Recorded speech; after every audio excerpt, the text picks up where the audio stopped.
think it's working. I think it's working. Apparently, I think it's working. We're going to give it just a few moments so that the AI archons can get thrown off the trail. We threw some bait out for the AI archons. They'll be consumed for the next couple hours. So we should have a pretty clear stream ahead of us, you guys. But anyway, let's get this little burning piece of wood lit. Thank you for joining us, everyone. I'm going to start out today by doing a thing I did not do last week. I'm going to click over on Facebook into the Facebook realm. We're going to go over to Facebook, everybody. Let's all go to my Facebook page. No, not really. I'm going to put it on public because, as you know, it's every single episode. I got to go over there and I got to force Facebook to let us be seen. Not to say that there's too many people that watch us on Facebook. There's usually a couple. But anyway, hello to the Facebook people, one or two of you, and hello to everyone else on YouTube. Congratulations, you made it. How's my sound? I just realized my microphone was like on the whole other side of the table. Come on in, everybody. Roll through. It is time. We're still in a physical body. If you're still in a physical body, put a bunch of emojis in the chat. I don't care what they are, but damn, here we are, 2022. We're still in a physical body. They said there was going to be flying cars, right? Do you remember that? Everyone here, when you were a kid, they were like, there's going to be flying cars. By the time you're, age whatever, you were going to have flying cars. Where's the flying cars? We don't have flying cars. We're still in a physical body. Anyway, welcome to the School of Multidimensional Intuition. We are live from a realm of pure chaos. That's alternate title. That's the number 2 title. Live from a realm of pure chaos. It is Strange Communications. I want to thank everybody for being here once again. Thank you for coming back here week after week lately to kind of hang out and listen to these strange rambling. And we got a really cool guest, somebody that I'm just going to be real. I'm going to start talking about that. From the very, very start, there was a few people when I decided that I was going to do this show, which everyone knows why. I'm not going to say it again. Everybody knows why I started this show. But when I did start it, there was a few people. I remember kind of hanging out on the couch one afternoon and I was like, okay, I'm ready. I'm going to do this thing. And I was very emotional and I was like, okay, I'm going to put it out there. And there was a short list of people that came in my mind, people where I was like, and I'm going to talk to this guy and I'm going to talk to her. I'm going to talk to so-and-so, and I'm just going to be real. Barry Littleton was one of the number 1 people. And so it's interesting that it's been a few kind of weeks or months here and he's rolling in, but it is time. And so, ladies and gentlemen, Barry Littleton is in the house today. But in the meantime, if you can, please do click the subscribe button, click the like button. We've been getting a lot of new people joining us for this strange virtual journey. Thank you for that. Lots of new people coming aboard. And so it's good to see everybody. Good to see you guys. Thanks for rolling through. We got Girl and Her Bong in the house. Japoris, what's going on? I remember you from a couple weeks ago or last time. Thanks for rolling through. We got Rock, Space Cat. How's it going? Looks like you have, what is that? Is that a llama emoji? I certainly hope it is. I'm going to decide that it's a llama emoji, but where's the Bigfoot emoji? Well, Barry's going to be bringing in some Sasquatch energy as well. But anyway, before I get on a really awkward kind of rant, you guys, here we are. It is literally August of 2022. We're at a really, really fun stage, kind of like post, whether or not you subscribe to Lionsgate Energy or not. We just moved through a really cool portal. Doesn't necessarily have too much to do with astrology. It's a multi-dimensional thing. And so we just moved through a really, really cool portal. And here we are on the other side of it, which means for a lot of us, the choices you make, the directions, the path that you are putting together that's being laid before you is being laid before you by you. We are in sole control of our physical timelines right now, and it is a great honor to be here with you guys. So thank you for joining us. Barry Littleton has been a person who I think I've been watching back from the time, man, it has been a few years since we've been checking out Barry Littleton. I think the first time I saw any of his videos was from the ESETI Ranch a while back. And there was a conference out there, and I remember kind of just seeing a couple interviews or something that he had done. And he was one of those people where it's like you will see an individual in this world and it's like you will immediately acknowledge something about them. And here's the thing. I don't know what I acknowledged about Barry Littleton the first time I see them. Maybe it was something from a past life, but I heard his stories, recently over the past couple of weeks, my wife and I, we've also been watching, just going through his videos and looking at his stuff. And there's something very familiar. There's something very authentic. There's something very advanced. There's something very, very real. And I think when we look at kind of authentic experiencers and the ways in which they tell their stories, the ways in which they kind of share the energy and the understandings that they've gained along this strange human journey. If there's anyone who I have really kind of enjoyed and respected and just really sat there and go, huh, it's been through some of the videos that Barry Littleton has been putting out recently. And so it was just time. I'm really glad that he was available. And so we're going to be having a little chat with Barry Littleton. In the meantime, couple announcements. I'm not going to linger too long. This guy's going to come in a minute, but a couple announcements. I do want to let you guys know next week, next Saturday, I believe Saturday the 20th. So we're not going to have a live show on Saturday the 20th.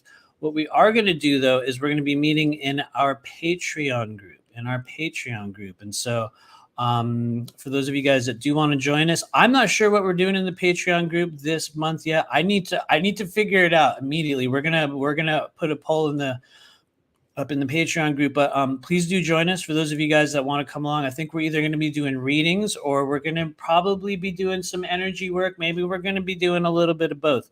But what's up, Miss Liz? How's it going? Thanks. Good to see you. She put the link on the screen, so you guys can join us next Saturday. So we're not going to be having a show next Saturday. And then the Saturday after that, we have a whole new guest. He's a shaman. He's an astrologist. I hope he makes it because I'm setting up his appearance. He makes salsa as well. Some of you guys know who he is. Mario is going to be joining us in the coming weeks. But anyway, here we go. So I would say it was March of 2021. I think was probably the first time I think we had hung out with Barry, and it was at the Starseed Adventures conference.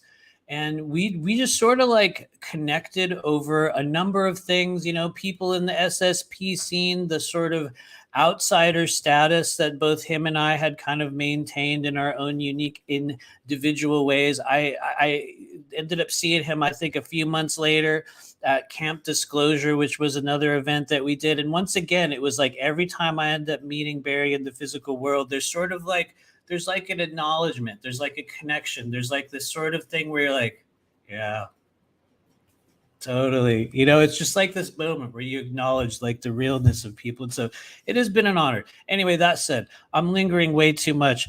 And so tonight we're just going to be bringing him in and having a little bit of a chat about a number of wild things. I feel really weird and kind of manic today, so it'll be really fun. But anyway, come on in the door, Mr. Barry Littleton. I was trying to give you a less awkward intro than other people, but anyway, how's it going, man? Good to see you. Greetings. Hello, Matthew. I appreciate you having me on. I'm very honored, and it's cool.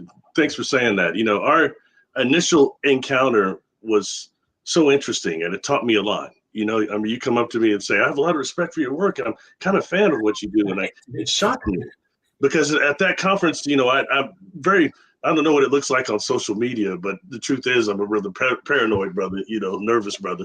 And I figured that kind of, since we hadn't interacted on social media a lot, that you and somebody else, I was incorrect, Tony Rodriguez just did not like me because I wasn't an SSP person. But then I feel that all the time. You're totally different. I could have been wrong more. And that shows kind of that suggestion of division that sits between the contactees and the experiencers that should not be there. We should be coming together more, like what you and I have done quite a bit. And then the next thing is you tell me one of the coolest stories of your personal experience concerning melanin dominant extraterrestrial. And it was so genuine and so real. I mean, it blew me away. And we wound up doing a show with Tyler and Aaron.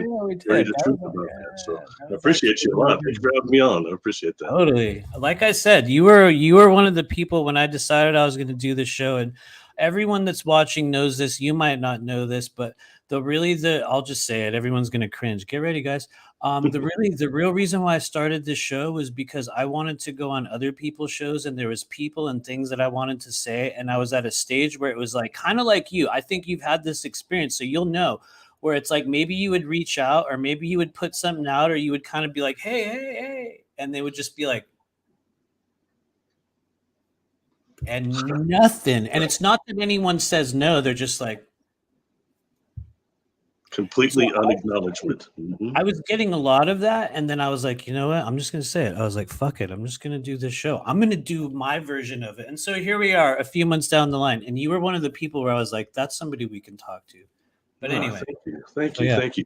And you know what you're saying. The overall problem with it is there is a dark energy that's pervasive in all that, and in these communities a lot, especially when it comes to the notoriety, those that need notoriety and fame. There's so much darkness attached to that, and the information that's being given, that so much discernment is needed. It's like, man, you got a full-time job, discernment, on top of trying to actually incorporate real information. So anyway, yeah, you know what I'm saying. The people that are listening to us know too, but that's very disheartening for the people like we meet at these conferences and things that are looking for answers. yeah. It's serious. So for me, and I think for you, those are places to really meet other experiencers and exchange information and ideas. That, I think, is invaluable as much as the digital informational highway. So I'll shut up. Sorry. Anyway. I feel you. I feel you. I think that it's sort of like a crash course in authenticity and in inauthenticity, in light and false light, especially when you involve yourself in what we might call the sort of disclosure spiritual kind of community, and how they all bleed into one another. There's like the SSP guys, and there's like the pure disclosure guys, and there's the nuts and bolts UFO guys, and there's like the spiritual healing people and the psychics, like me. And it's like everyone's all kind of bleeding together in this really crazy way. And it's awesome. It's beautiful. And yeah, somebody said it in the chat. It's also twisted. It's also twisted. Anyway, before I go on a crazy, weird rant on all the wild underbelly of the disclosure world, and you and I have already talked about this. So everyone in the chat, he's already been primed. He knows I'm going to interrupt him a lot and ask a bunch of awkward questions. But I was wondering if you could start out tonight by talking about kind of, how did you start this channel? Why did you get into kind of working with things like cryptids? And I know you do hypnosis. I know you're working with lost souls. You're doing a tremendous amount of what I would call real world spiritual practitioner work. As a person who literally does very, very similar things on a similar scale, it's no mistake when we come to this stage of our human life and it's like, damn, that's all I do now. So tell us, how did this start? What was your awakening journey like in the beginning? Well said, man. Well said. For me, one of those people that I was pretty much born awake.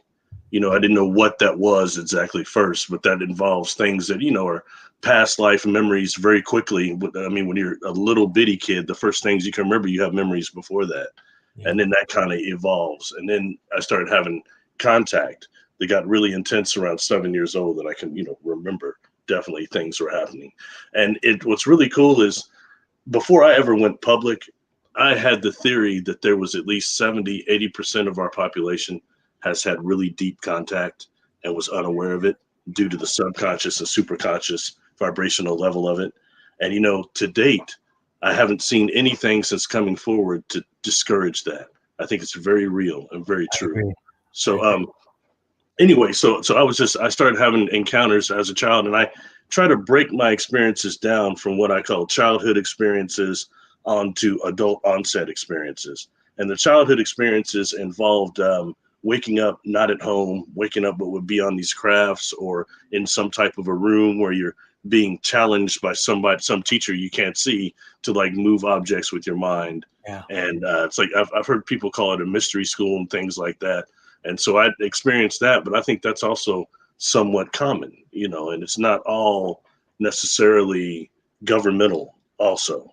I agree. So yeah. So that went on to these experiences that I was having on board craft, and I started interacting with somebody that I thought that would come around sometimes that I thought was another kid.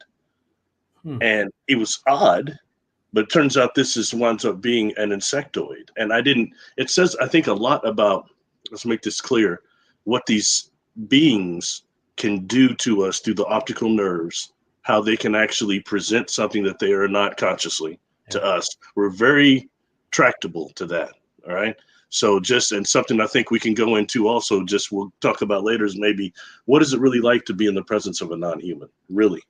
And what does their bio feel like? What does it feel like? Yeah. You know, I've experienced something where we're not talking about these grays and the reptilians. And I know, I'm sorry for everybody who's had those traumatizing experiences, but those of us that haven't and have had experiences with beings that appear to be either higher density or higher vibrational or non-material, non-physical, inorganic. I mean, it takes it to another level. And I've experienced some of these beings, even some of them that appeared to be somewhat humanoid, some type of a Shakti Pat. Yeah. That's like, you know, like I think they call it when the guru would touch the disciple and release all the chakras and the Kundalini release. I've experienced something like similar to that.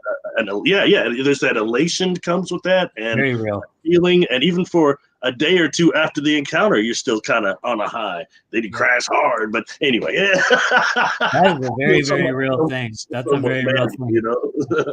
And that goes some along with that energy I talked about, which I stole the term Artron energy from Doctor Who, sue me. But in reality, I think that for some of us that have been around either the beings or the equipment, that they're giving their own prana, their own chi to run the ship, and they're going through these vortexes, these wormholes, these black holes, it irradiates the cells of those of us that have been around them and around that technology. And I can detect it on other people. And when you came up to me in person the first time, I detected it. Boom. There's no way around it. Thank you for saying that. Yeah. So, you know, and it's cool. And so sometimes, hint, when I meet some of these people that are really well known and they got great stories, but when I meet them, they have no Artron energy on them. Why not? Anyway, that's neither here nor there. I've noticed a similar thing with other people. Sorry to kind of throw myself in there, but as a person, you know, I would call, not that I'm a professional in remote viewing, but it is a technique and a tool that I use on a daily basis. And one of the things I do with people's stories, because right now, as you know, it's very, very stylish and popular to say, suddenly I'm in a secret space program. Now it's just like the thing, right? I woke up today, it turns out I'm in Darkfleet, bro. It's crazy. But what I do with people's stories and kind of like the testimony that I hear is what I notice upon remote viewing their energy is usually when I've noticed what I call a factual or an experiential path of something that we've lived out, you'll notice that there's a beginning, a middle, an end, and there's one little snapshot of time that that person will be relaying to you, and they're relaying to you a snapshot of momentary experience. Some people have what we call a tangible timeline of energy that follows their testimony and experience.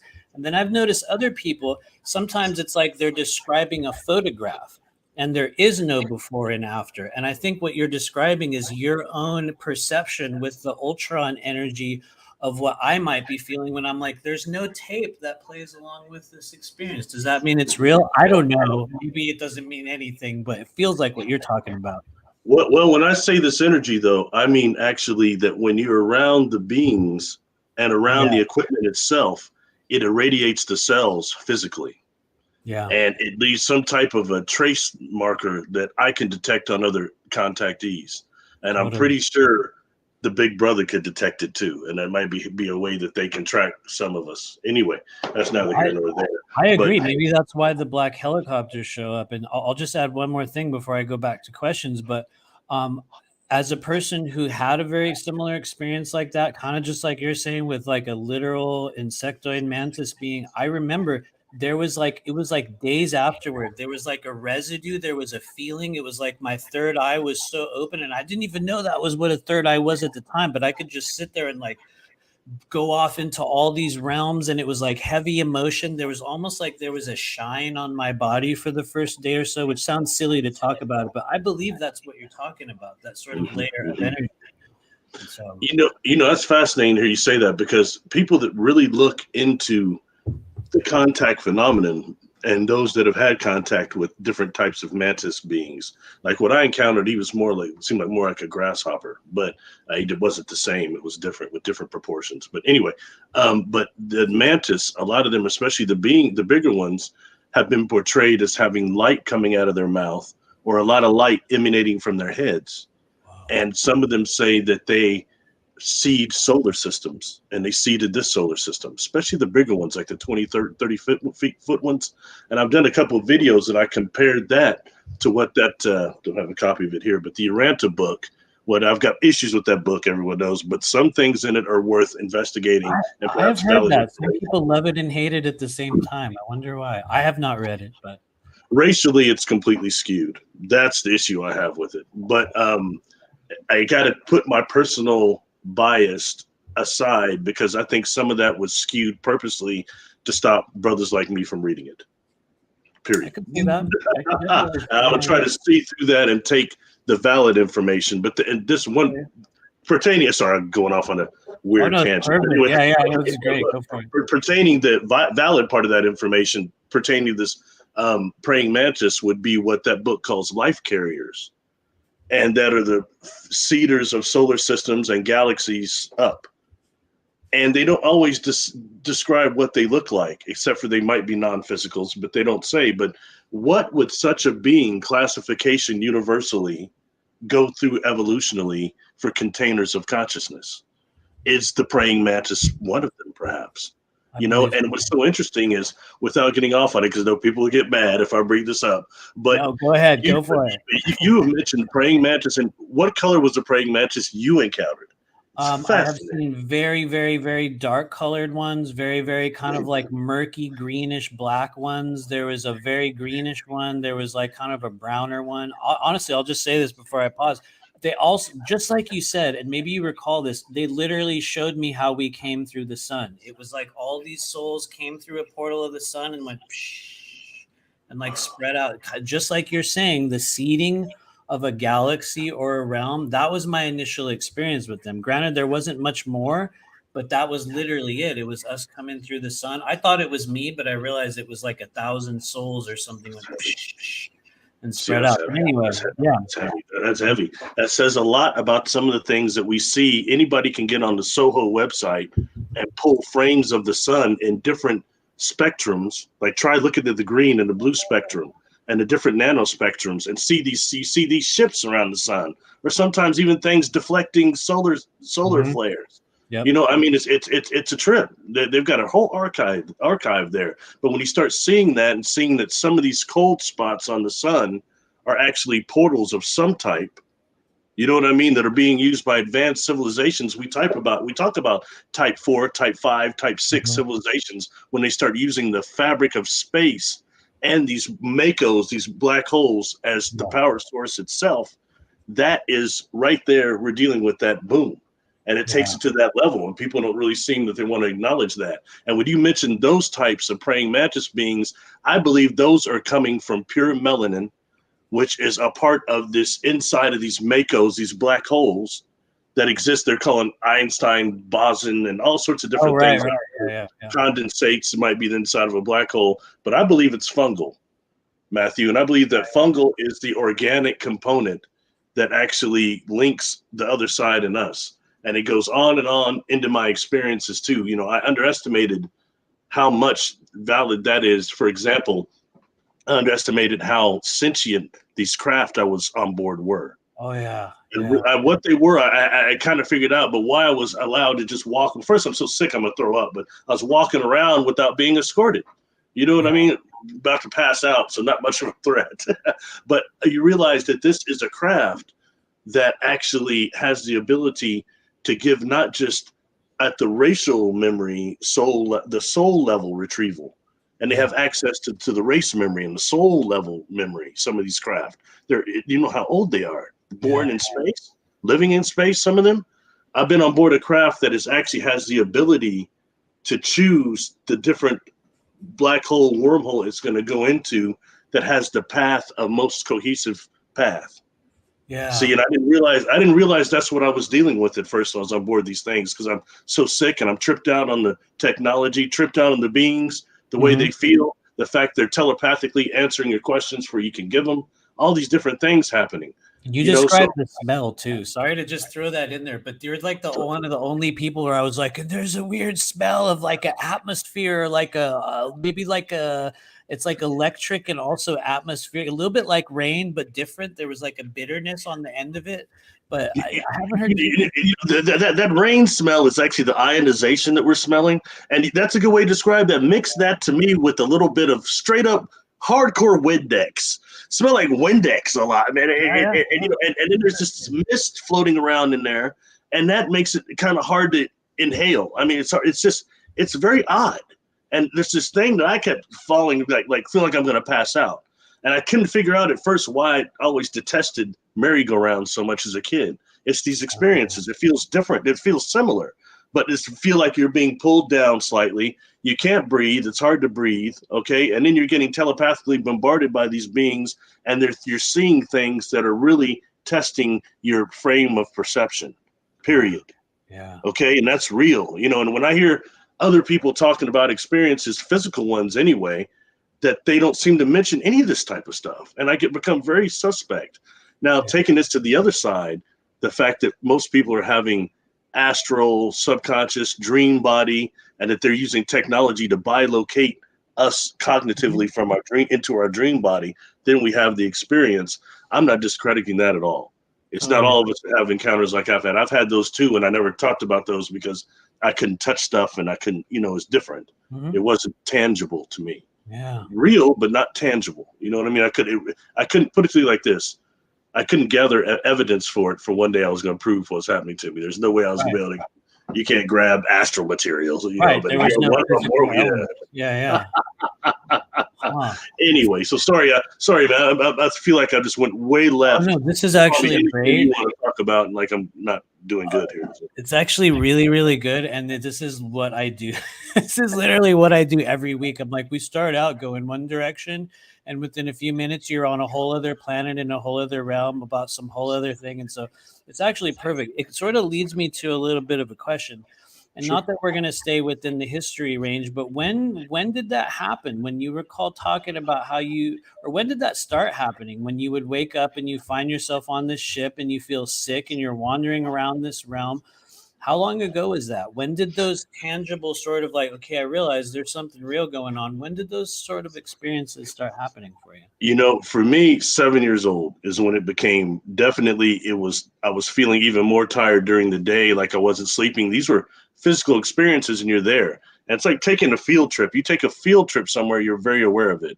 Yeah. But a lot of these experiences that I think is worth noting is that the vibrational frequency of them, the difference, sometimes the retention of memory is difficult after the event horizon itself, the event. Especially when I got older, I experienced that even more. They wiped my mind or something like that. That isn't what it was. Yeah. But anyway, 7 years old is when it really started to what you're saying. And then I have something that happened when I was in the 6th grade that actually really breached so much into my life that there was no doubt that this was real. I had an experience that I call, on my YouTube channel, it's a video called The Acid Rain Experience. I had some illustrations made about it. And what this was, I woke up on board this craft and I've got this insectoid floating above the plates, levitating, and he's got on this uniform and he's answering my questions before I can form them. And it's this individual I played with a few times. And I knew it was this individual, but didn't look the same. I don't know how to describe this to you. When he came and played with me a few times, I thought he was a kid like me because he was doing something. He was doing stuff with me. I was trying to build dams to stop the water coming around the curb that my brother was washing his car. So my brother saw this individual. He must have looked like a kid to my brother, not an insectoid. Okay. Yeah. But point being, he's this kid that he was riding, it's like a Schwinn bike, and he had these kitty cat like glasses on, sunglasses with a big hat. It was kind of too big for his head. It was just odd.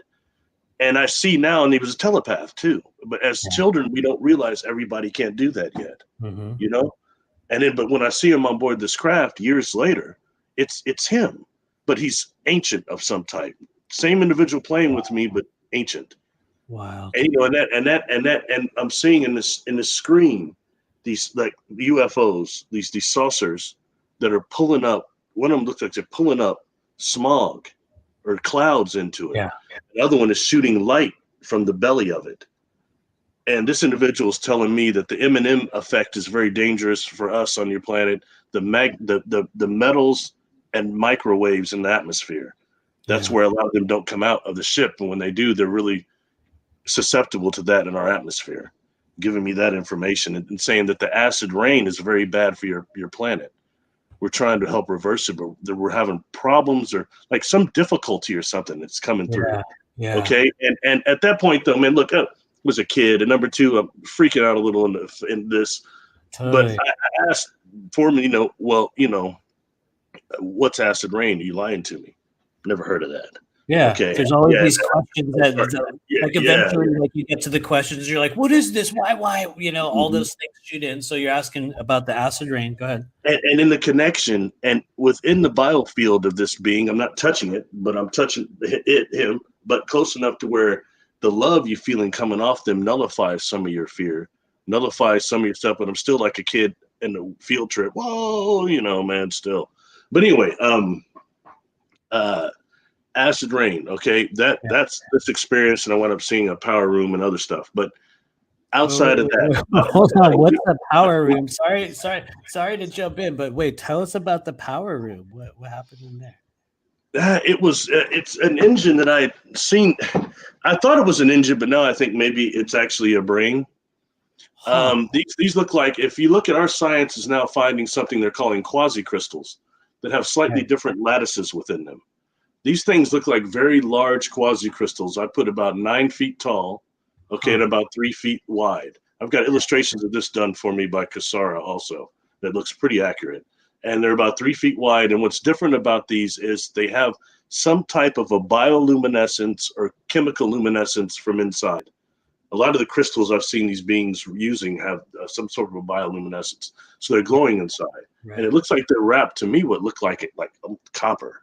Yeah. Okay. Yeah. And these things are huge, though. And then they start spinning so fast I can't see them. I'm hearing this hum. And this being is telling me that sound I'm hearing it's a deep basal hum, almost sounds like the bull roar that the doggone elder swings on the rock. A lot of contact seeds have heard that. And this individual's these beings telling me that what you're feeling, that you're feeling and hearing, it can just not just heal astral material, or it can. It doesn't just power legion ships. Right. It also can heal human flesh. That's exactly what came into my mind. So there's a whole nother thing going on there. And I've seen on other ships, people in their dream body, astral body, touching the living light being generated by some of these contraptions. That's and I've even met one person that's noted in the UFO community. I saw her on board one of these craft. And years, fast forward to 20 some years, 25, 30 years, I'm seeing her on a video, so there's things like that. And I've seen that too. But the difference is those people are in their dream body, their energy body, and they're not there suffering from the sickness that these beings put in my mind, aphasia that I am. You know what I mean? So it says a lot because the physical body does not conform to the same physical law. So they'll be having a slightly different experience, but you're the one that's in there like you're getting the full force of the physical version of it. I think that happens to me a lot as well. A lot of the sort of encounters that I've had with the very, very dark-skinned shamanic type, it's lately they've been called Zulu beings, and I have to say I do not believe that is anything that they are. I think that's just earth. It's like an earth name that we assign to them, but I wonder if you have been in contact with those beings. Have you noticed anything like that lately over the past? I realize that was an awkward transition into another question, but because I feel like they're very active. Have you encountered anything like that? Well, I'll say that I'm very leery of names giving right now because I've interacted with individuals and there was no name given then. And suddenly it's manifested now all of a sudden. And, there's things like on my channel that I can prove that. But I'm not going to be petty or whatever. So we'll just go with whatever the media needs here, right? Let's just go with that, man. Yeah, I'm not trying to step on anyone's toes. No, seriously, thank you for making that comment, because that has been my experience exactly. There is no being that's like, "Hello, I am so and so from such and such system."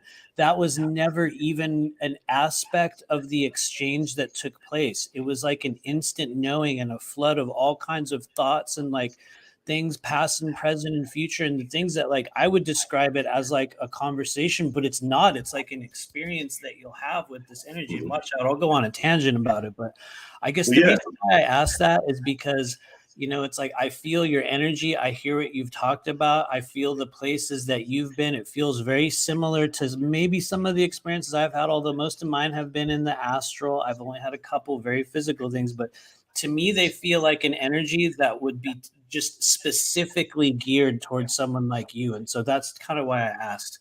But yeah. anyway. What's so fascinating is, and you see, and no one talks about this. We hear about these different praying mantis, but they're never described as being melanin dominant, that you're talking about being very dark. And those are the ones we need to look at that are coming from what they really are calling dark matter now, and things like that. You know what I mean? And it does, and I think even the Christian Bible says from the dark comes the light. So something needs to be acknowledged. And then that takes us into a whole nother part of the contact scenario that is not acknowledged at all. And that is the people that have claimed to have contact with humanoids, African type of melanin dominant extraterrestrials that have there's some type of a hybrid based off humanoid and these black praying mantis, and they have an extra joint like here and an extra joint in the leg, and they're often dressed almost like Moors, some of the long dress.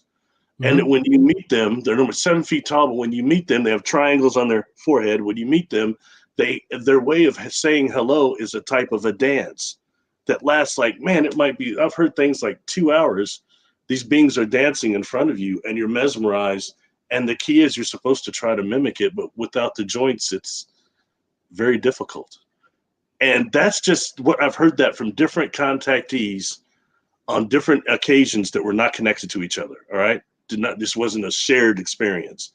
And I think that's very relevant because you experienced something similar, these type of beings.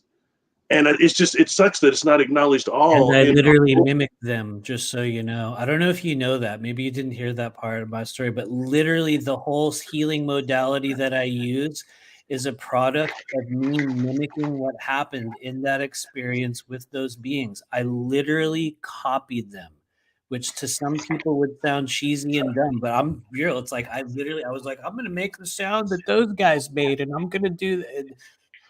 Here we are, 5 years later.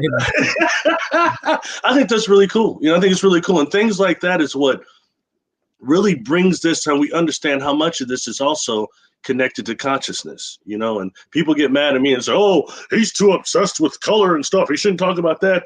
On this planet, with the way this place goes, with as skewed as the UFO field is, with what's represented as contactees and beings themselves, you're not supposed to say nothing?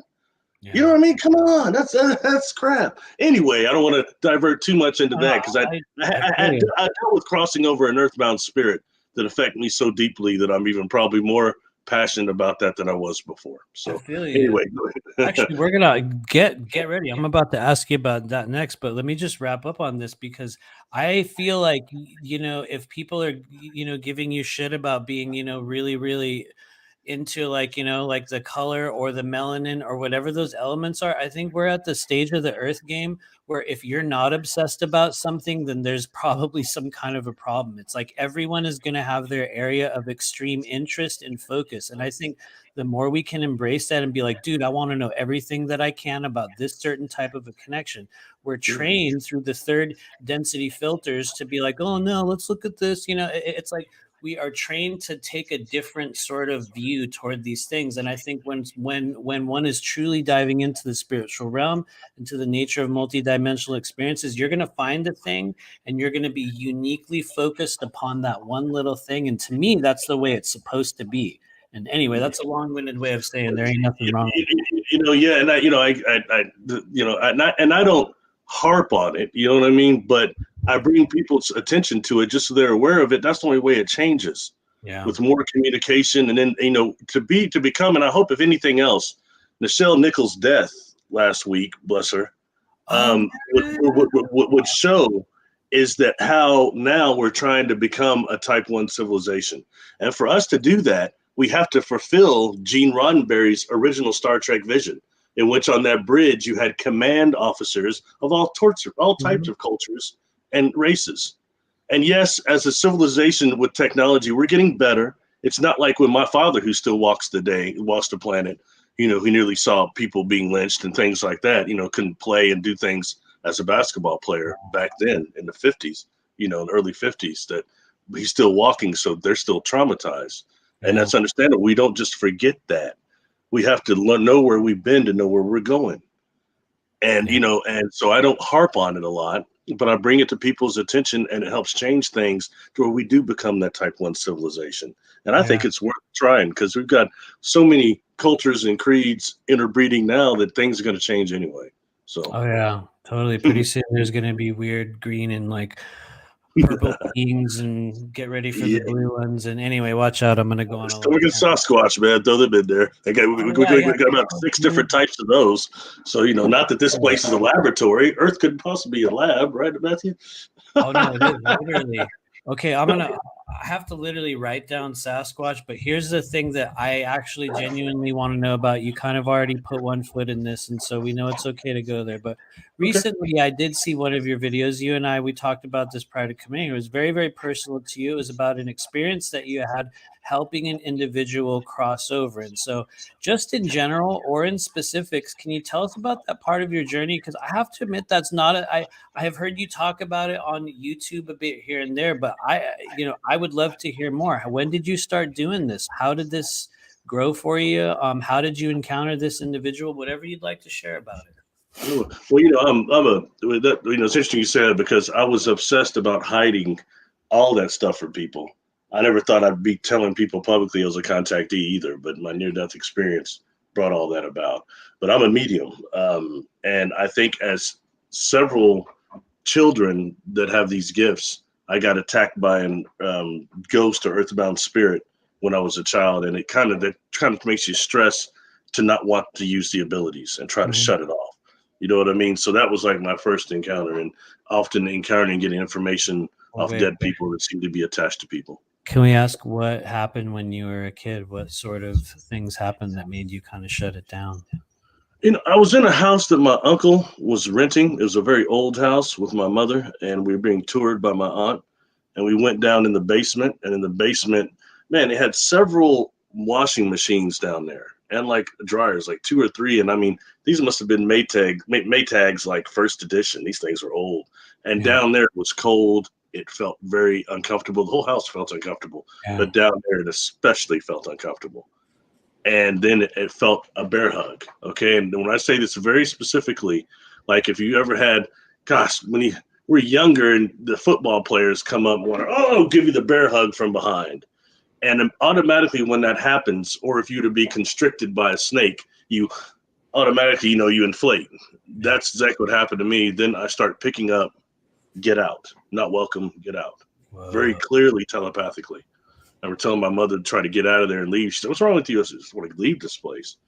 Wow. And that was being attacked. And sometimes I still think it was probably earthbound spirit to a degree, a ghost, but we have people that get trapped here and they stay here, and they're so hateful in their life towards others, and so much hate going through them. Then they transition, they die, and they turn into something worse.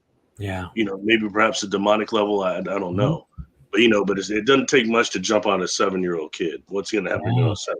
Yeah. You know what I mean? So anyway, that's one thing there. And I had other experiences with earthbound spirits, not as quite as vivid as that one, but I would detect them in my haunted house. I know I was in there. I start picking stuff up, Totally. There's a feeling there. Yeah, totally. You get all kinds of weird thought forms. Suddenly you're afraid. You don't know why. I totally, man, I've had similar encounters. When did it get to the stage where you realize that you are now in contact with these beings or these passed on spirits, and you were like, I realized that I can actually help them, and maybe you should go toward the light? It took a while to accept that. And I'll tell you how that comes about is that,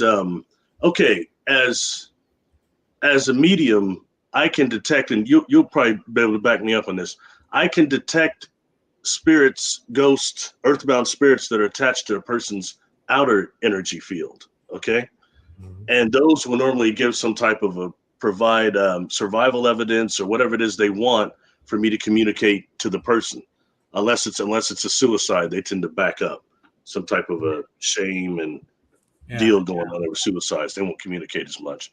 But anyway, so that's what I was used to.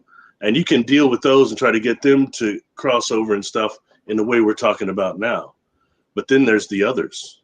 Yeah. The others that are entwined in people's energy fields so deeply that they only express themselves as negative behavior patterns. Normally the patterns that kept the earthbound trapped here. Mm-hmm.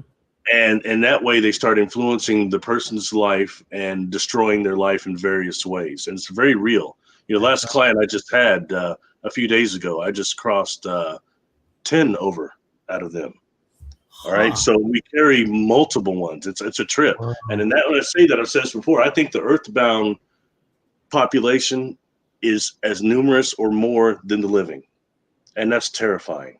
Makes sense.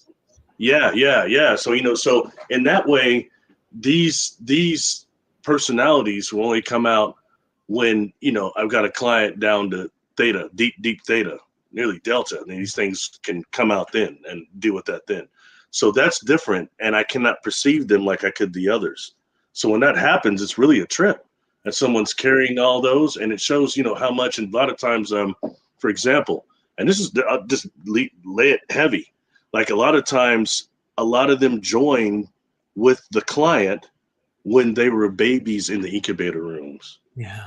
The incubator rooms the hospitals are full of earthbounds. Good Lord, it's full of them. I can imagine. Just recently, it's been about 2 months ago now, I crossed over one, and this lady's name was Josephine, and she jumped the client at the hospital locally where I live.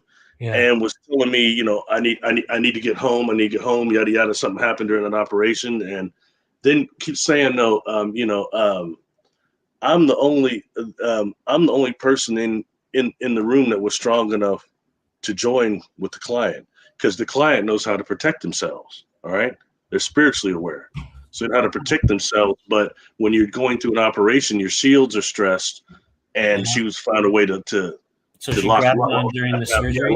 Yeah, but before I got her to cross over, I say, several times you've mentioned others in the room trying to join with her, and you're the only one strong enough.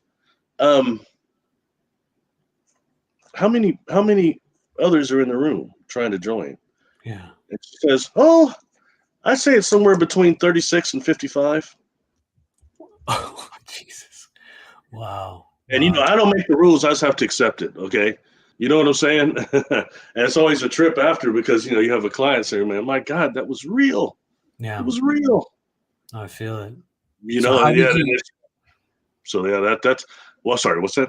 I was going to say, how did you help these spirits pass on? How did you help clear them? What is the process that you go through when you were doing that? Or maybe just with those guys? Well, I use cognitive behavioral. That's what I used in my profession here with the living. And I find it works even more with the earthbound. Yeah. And I'm not talking about the demonic here. I'm talking about like grandma and uncle didn't cross over. People that couldn't let go of their property, couldn't let go of their loved ones, or loved ones saying, don't go. That keeps earthbounds here. We're stronger than we think, So yeah, sorry. Anyway, yeah. This is great, by the way. Keep on going. So that way, so I'm not treating them like demon. Okay, that is and they're trying to vanquish them like it's the Exorcist and it's Linda Blair. This is more talking to someone in a cognitive behavioral way I would a client, a living client. Yeah. And I find it to be even more effective with the earthbound spirits, because guess what? They are truly lost souls. Now, the next part, people aren't going to like it when I say it. It's okay. Go deal with it. Okay. I've done now around 300 of them, so I can at least say that. And what I use, it has to do with going into the light. And these earthbound spirits reject the light at the beginning of death, and then they get trapped here. And I've had them telling me that in various ways. Okay, and when I give it, sorry, I'm getting too hyped. No, this is great. Go for Sorry. it. I love it. I love it. Keep going. A good example I use, so that somebody's going to throw apples at me now or onions, and so no, not a movie reference, but their movie references are sometimes good. The movie Ghost is a good one. Okay, in terms of when he first was fighting the guy in the alley, and then he ran after the guy, and then went back, and Demi Moore's holding his body, and he's going, what? He starts having like a quick panoramic life review, and then the light starts coming. He goes, what is this? And then the light comes, and he looks back at her, and he looks at the light, and he starts going, no. And he turned around and started running towards his body, and that light didn't stay on very long. It went off. Yeah. I've had earthbounds describe that to me in various ways after and during the death process. And also the unknowing of what the light actually is. We don't talk about that. You know what I mean? It's not common talk.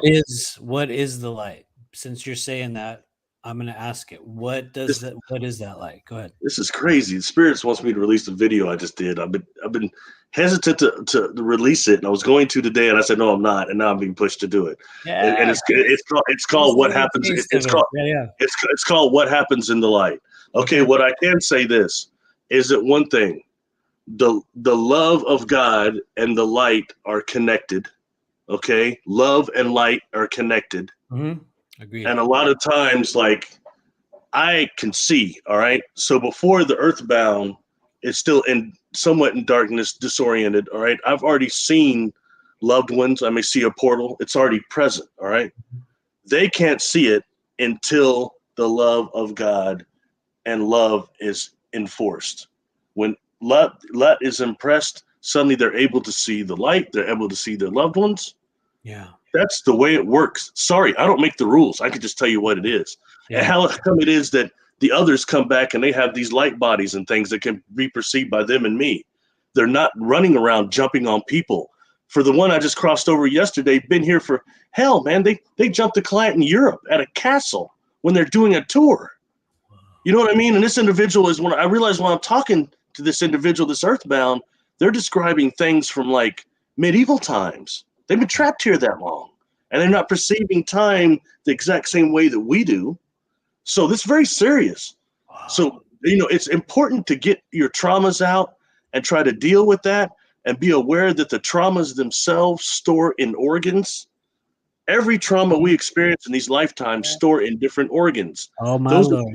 Those are places that earthbounds and worse than that, negative inorganic beings attach. Yep. So remember that the aura is like the immune system, okay? Keep it strong. Keep your shields up. If it's an Enterprise, make sure that the crystals are charged and keep them shields up, yo. I feel you. Anyway, sorry, man. Enough of that. Dude, okay, first off, I love it. And if you feel yourself getting animated, that's a good thing, especially in this weird part. You're in the multidimensional trailer park, just so you know. Everything goes over here. Of course, there's certain keywords we get smacked for, but those don't matter. But so just so I understand, it sounds like you use a combination of cognitive behavioral therapy, hypnosis, and then helping the non-physical beings connect with the love that is available and present, whether that be the love of God, the love of, whatever it may be, they connect with that love. And it sounds like, I know I'm giving an oversimplified version of it. It sounds like in your experience, that is the doorway that opens up and allows them to then move on and to release, and probably a number of other things. Do I have that? Yeah, absolutely. And it's, it's trauma that keeps people trapped here. Loved ones, addictions. Addictions is a big one. And there are all these little things that are much more simplistic than we think that keeps people trapped here as earthbounds. Yeah. So, so in that way, I'm using the type of a cognitive behavioral process along with spiritual abilities and things to move them on. But it's, it's tricky because sometimes they'll know you're coming. They have a way of evacuating. They'll go away, right? Yeah, they'll take off and come. Oh, totally, man. They're stand backwards, stand back, let others come forward. I was doing just been about a year ago, and I was doing one in this old apartment complex in the town I live in, and it's by down on the river, the oldest part of the city. And I actually made sure that I got the earthbound there that I wanted, that I was trying to cross. Okay. and that takes a different type of a skill. But anyway, got them there, but then they stood behind because I got flooded in that room by all these other earthbounds wanting to know what the hell's going on, aware of it. And I went up crossing a bunch of them, and I had to stop no more. I had to stop the person standing back trying to hide back there. You know what I mean? So it's little things like that. And it's just, that's when you just become aware, like, my God, so many earthbounds here. It's damn creepy. All right, hold on. I'm just gonna ask it. How did you make sure that you got the one that you were asking for? What was the process where you're like, I want this one to come forward? Because you mentioned that a second ago. The technique questions you're asking there, my friend. Maybe it is. Maybe it is. It's okay. You can feel free to keep a little bit of that in your pocket. I'll put it like this: I went in and got them. Does that answer that? Yeah. And brought them there. Yeah, you can also just think of it in your head, and I'll get at least a few pieces of it for real. You know, I mean, it's all good, because I think it's a very important work that people need to be aware of, that there are two different types. And I hear a lot of mediums that do a lot of crossings. I don't want to discredit them at all, but it's always the ones on the outside of the energy field. Yeah. The ones on the energy inner field, they're not going to see it like I can't see it. It's different. It's different, man. You know what I mean? It blows you away. You're like, whoa. Every time I do it, I don't care if I've done hundreds of them. I'm blown away every time. Yeah. Every time. You know what I mean? And and the different ways that sometimes, like, I give you an example. I had one, and individual tells me they're a journeyman, and they went to many cities and towns, and then they got killed by this bull. This bull comes running down they went to this one city, this big city, and they're going through, and this bull comes through and kills them. This huge white bull. They describe how everything happens. And then they start saying things like, but then that's when they started letting bulls go all the time. You know, they're describing to me one of the first bolerios in Spain. Yeah. And I had to go and look that up when the thing's done. What year was that? 1790. Wow. It's a long time to be trapped here. You know, and running around trying to live through other people. Then we've got another problem. Like some of the younger ones I've crossed over, they start doing things like they try to push the client to go party. They want to go party. Like, hey, I was a Catholic or whatever, and I never got to do much. Parents were strict. I didn't get to do nothing. So I got this person all bright. They're full of ideas. They're about to go to college or go wherever. So I started jumping on board with them. They could start partying. Yeah. And then that person gets burned out. They jump to another one, encourage them to party. Yeah. And then that burns out. And they start going from person to person, pushing them. I've had very similar experiences with beings that have done that very similar thing. I started to have hunger for drugs or things that I had never. It was like suddenly I'm like, I need this, and it was like, what? And at the time I followed it. I was oppressed by many things like that at another stage of my life. But anyway, not to pull you off there. No. You know, absolutely. And you know, and what's interesting is that doesn't always immediately subside either, like people are thinking. It's coming out in a very weird way. And then once the earthbound can no longer get the high they were getting, like any addiction, okay, even though they're earthbound, they're not getting the same high out of the person. So they start telling the person, well, you know, I don't like such and such, fight them, hurt them, you know, saying things like that, which are negative, that really affects the person's energy field and just the whole bad deal going on there, you know. Yeah. And I've seen it before I shut up about this. I've seen enough to where some earthbound spirits are still trapped here and obsessed with an individual that has passed and reincarnated. And they're still trying to follow that person. They've been trapped here that whole time. Yeah. So, I mean, it says a lot about past lives and how we carry past life traumas can be passed down, not just genetically. I mean, you know this well. You deal with this. But it's not just genetically, but I mean, also just from a past life. We're storing that within our, I don't want to call it a holo matrix, but within our soul matrix. It is in a weird way. I'm going to insert a question before it goes on too long, because earlier you were talking about the hospital, and I agree. Like a lot of us, I avoid those places because of most cases, all the crazy wild energies that are in there. And I'm not even as a professional intuitive, I'm not even one of the individuals who works specifically with kind of passed on spirits. My wife does a lot. You clearly do. I'm much more of a body systems person and more of a multi-dimensional kind of a person. So I don't have the same sort of connectivity, but someone asked a question earlier, or rather, I shouldn't say I don't. I just have not specifically worked with or opened up that channel. But somebody asked a question earlier, and I would like to ask it to you. It says, "Hi Barry, I'm a physician. Do you think these spirits are attached to me? What have you seen? Do you think they grab onto doctors and whatnot as well?" Definitely. Your prime target, especially if you work around MRI machines that generate that high electromagnetic frequencies. A lot of things, I've talked to some technicians that have described two different types of entities that seem to come through with the X-ray machines opposed to those that come through with the MRIs. Really? And how the ones, when they worked with MRIs, those entities seem to follow them home and create dreams and things like that, nightmares. So yeah, I mean, if you're in a hospital and you're working, especially if you're empathic, you're going to be picking them up. I mean, there's just no way around it. And it is not like a lot of the clients I've removed earthbounds from, they never want anyone to know, because there's this feeling like, oh my gosh, I'm weak. I got joined by a bunch of earthbounds. I think it's common. It's common. I agree. We don't understand quantum entanglement, how we're all a part of that. We don't understand the death process on this planet, and that's why I don't want to get away from their question, but that's why I'm so against some people we know that are well known in these communities. They have like 80,000 subscribers on YouTube and stuff. And they're telling people, don't go in the light. Don't go in the light when you die. That's a good one. Oh, man. Reincarnation cycle. Now, true, there is a type of a false light that can be give at death. Mm-hmm. I think when we first come out of death, so for some of us, it's like when you got like 10 hours of sleep, deep sleep, REM, you was there. When you first come out of it, you're like kind of just groggy for like about a minute when the alarm goes off. And then you kind of, after about a minute or so, you shake it off and you go on with your day, wake up. But I think when coming out of the body, it can be like that.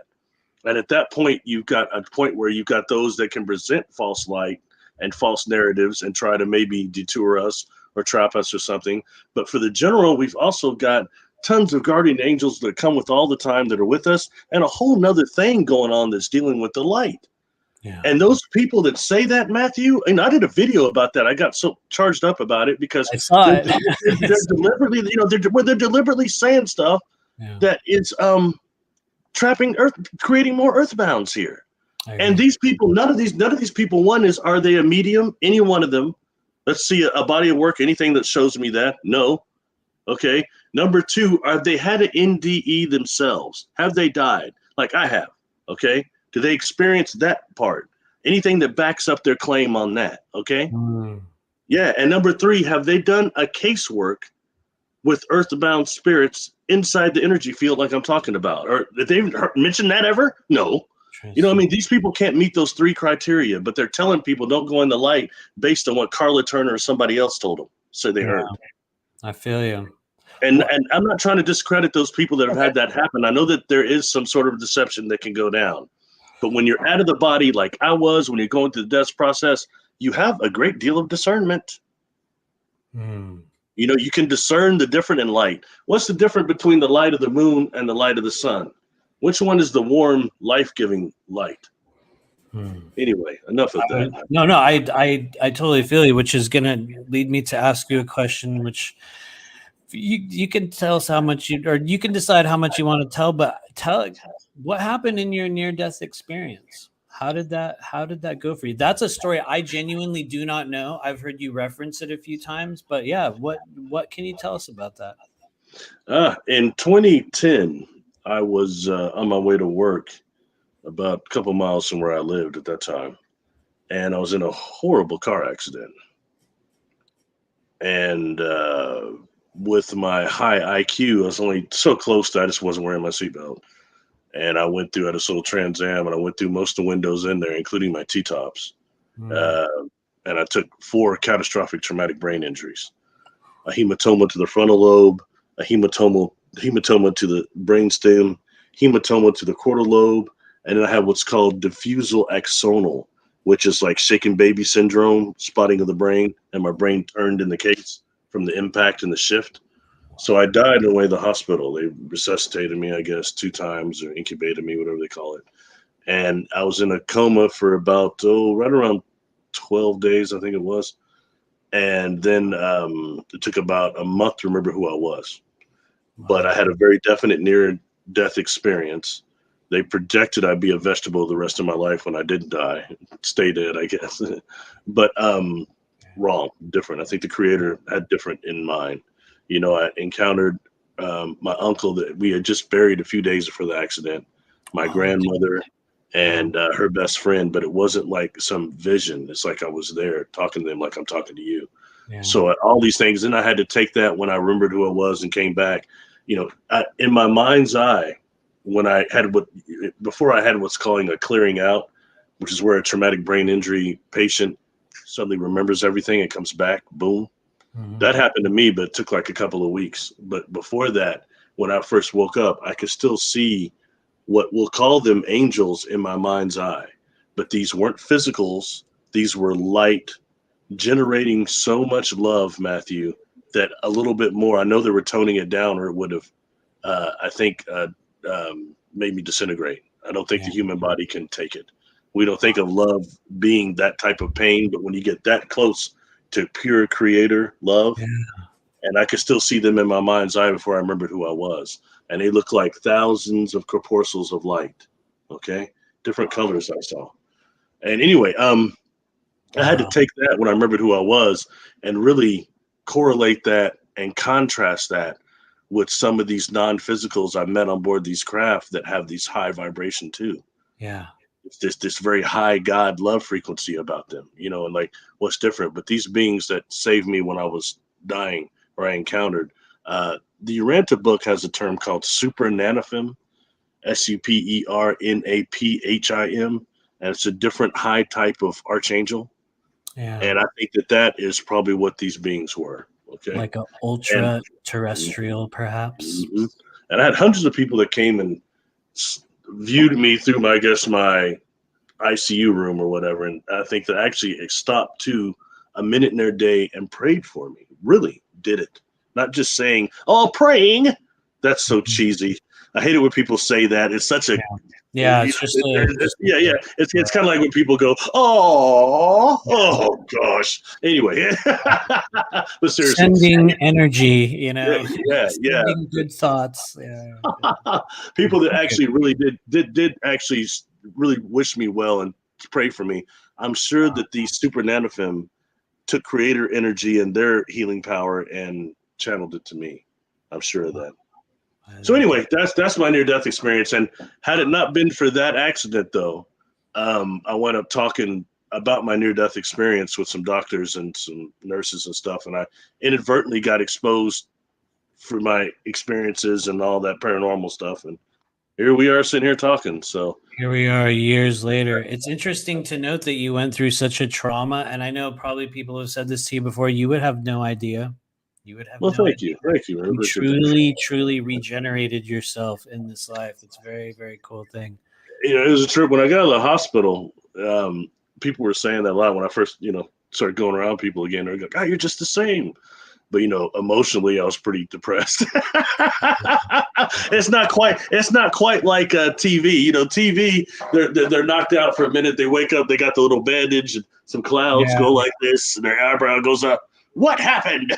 And then the credits roll. No, not quite like that. I promise you. Anyway, man, I feel you. Thank you for sharing that. So shortly thereafter, or years later, you started to work with those very beings, even as a result, in part of that early stage experience where you had those traumas. As a result, in part of the experiences you had as a child on ships. To me, it feels like the perfect the perfect training to kind of get you ready for the very important work that you're doing now. And so I guess with that, I'm going to kind of transition. I'm going to transition to some of the questions that we specifically were like, I really want to know about this.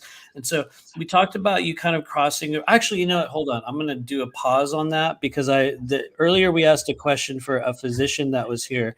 And there was, I hope I didn't fall off on that. Well, no, you actually didn't. I was going to add another part to that. And I think this is not just for that person, but for other people, because this is this is the area that I have a little bit of experience, but this is definitely your area of expertise. And how would a person, let's say, that worked in a hospital or just in general, what would be the signs to tell you that you did have a being, or maybe not a being, a passed on spirit, a lost soul, like connected with them? How would you know?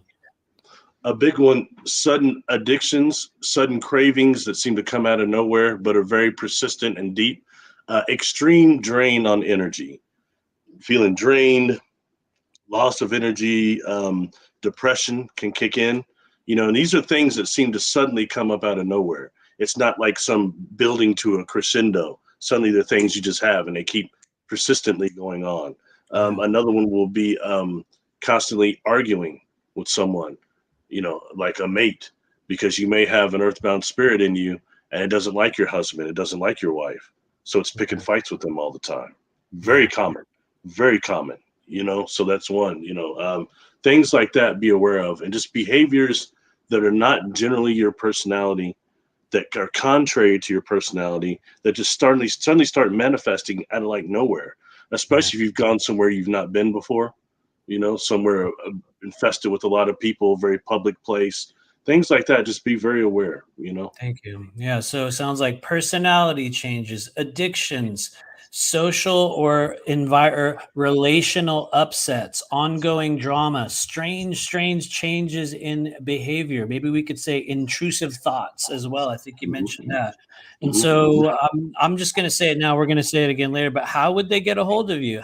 Let's say if somebody did, because there's a lot of people, for some reason, I've noticed that people like the audience that we have here and a lot of clients that I have a high amount of medical professionals. It's a really weird thing and they keep showing up. I love you guys, but so this is also for them. But how would they get a hold of you if they're like, man, I feel like I do have something? Maybe it's from the hospital or anywhere. How would they find you?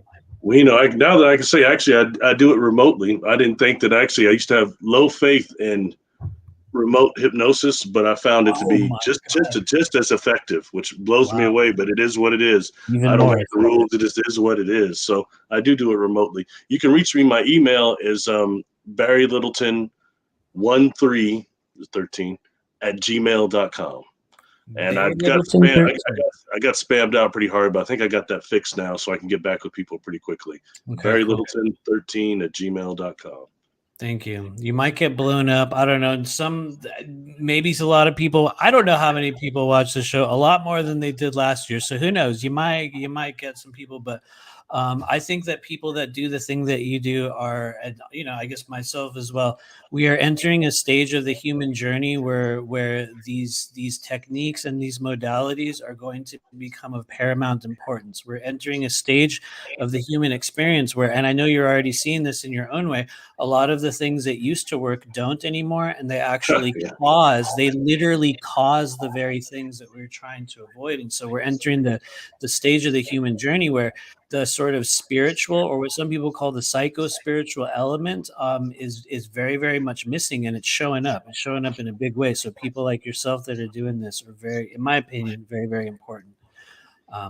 Thank you. I appreciate that. Yeah, it's it's like so many things on this planet. It just, everything comes in layers, and that's definitely, earthbound is definitely another layer. The extraterrestrial contact is another layer. Like somebody might think, how are those even connected?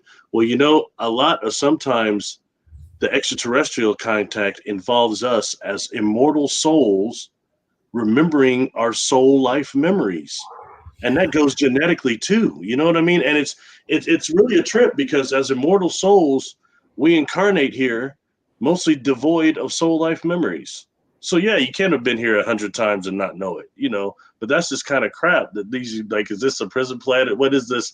I try to go too much into that, but you got to be very aware here. It's like, wow, man, all sorts of traps here, and all sorts of stuff to not know what's going on, and just disillusionment alone is enough to, anyway. So I think a lot of dealing with extraterrestrials and the contact modality for me was remembering soul life memories, because for me, none of these beings were conforming to what I was hearing in the social media, the Greys, the reptilians. It wasn't these beings I was dealing with, and I couldn't find any frame of reference for it. And that created stress, especially when I was younger, you know.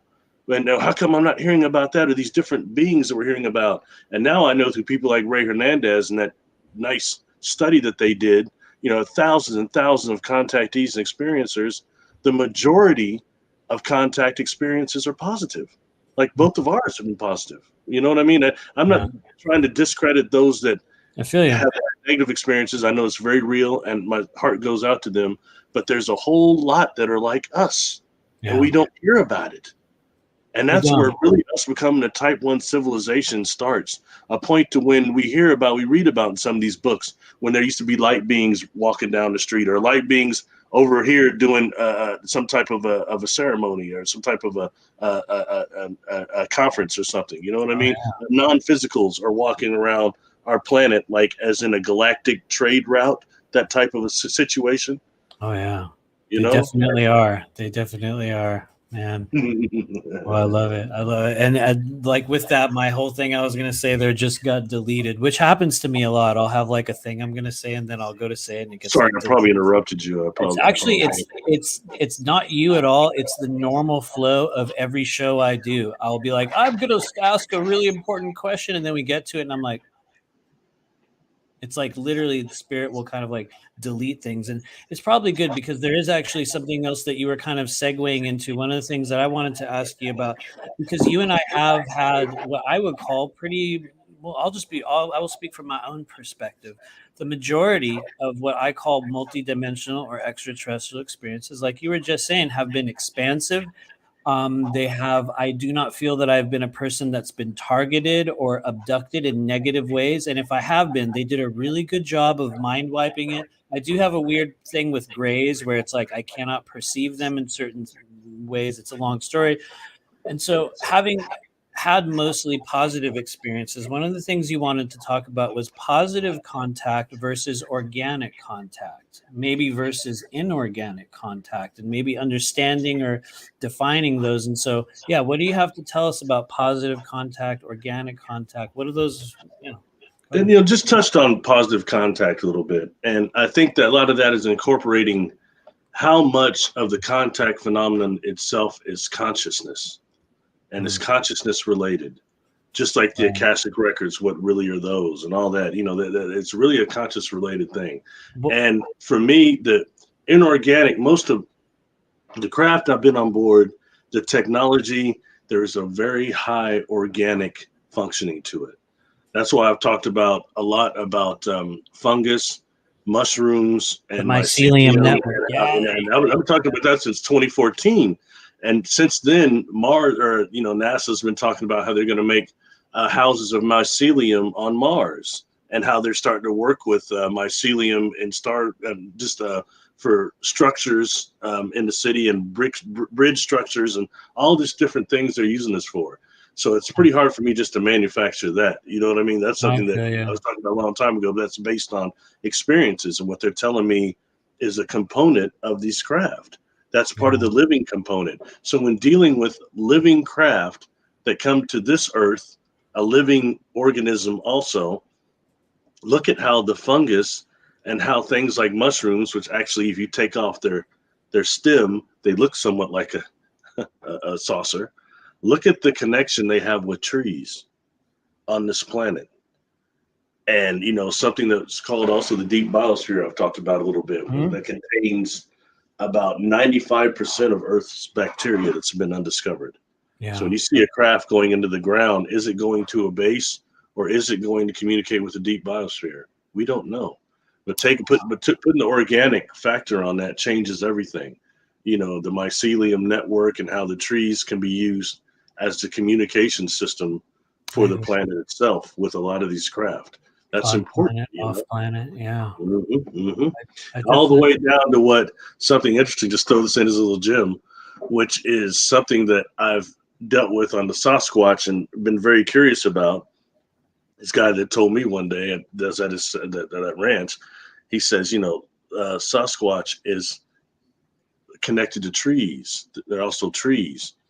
I'm like, do you mean they're arboreal? Are they living in the trunk or what? He says, no, that they can symbiotically meld their genetic structure to trees. Yeah. And sometimes as shapeshifters, they don't always appear to be animals. Sometimes they shapeshift into tree stumps. And that's one of their best ways of masking themselves. And that took me into some things I'd heard about supposed military whistleblowers that said that the Sasquatch blood contained high amounts of chlorophyll. Yeah. Taking that and tracing that down to some of the hairs that have been found with the translucent green in it and translucent clear colored hair. You know, you got some interesting information there. People put what few things are, anyway. That's actually sorry to instantly throw this in, but I just really want to ask you this. Do you think that they could, maybe this will be a dumb question, but I ask a lot of them. Could they be using the trees as portals? Is that a possibility? Does that make any sense to you? It's okay if it doesn't. Could it? What do you think? I don't know, to be honest with you. I don't know. I mean, because it goes to the point of you're dealing with the root structure also, and how if they're turning into trees or melding with them, you know what I mean? So I don't know how portal might tie into that. I don't know, but I have heard something else interesting. Yeah. Someone that had beautiful trees on their property, and they get struck by lightning, like a lightning storm tears down a bunch of them, but energetically they can still see the astral imprint of the tree itself. Like the limbs are still there, kind of like the phantom limb thing. Oh, yeah. Huh.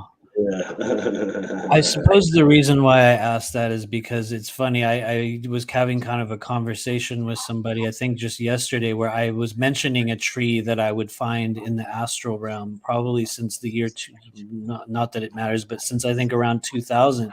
I would encounter what was essentially a tree in many kind of journeys or places that I had been, and whether I was trying to go there or not, I would encounter was essentially a tree in the corner of the room.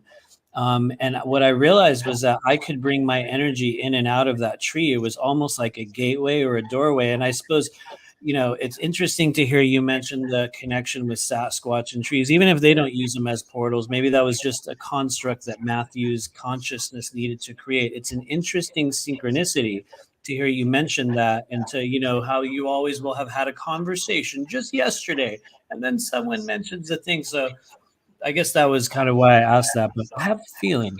I'll tell you what I'm picking up. Something you should expand on a little bit and also consider is that in another life, you have a memory of certain shrubs that were being brought from a different galaxy or a different solar system into this one.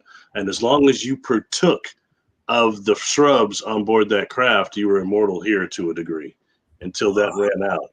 And when you start thinking about that, look at the shrubs and stuff. You've got like inky in them, around them in the middle. Those are shrubs that come from somewhere else. Interesting. And you're still able to perceive it in the astral realm. But I think that's actually a physical specimen, physical from somewhere else. Whoa, I love that. Okay. Very, very food for thought, man. Food for thought. Oh, I love it. Immortality shrubs. That's a very cool thing. Or different type of. Okay.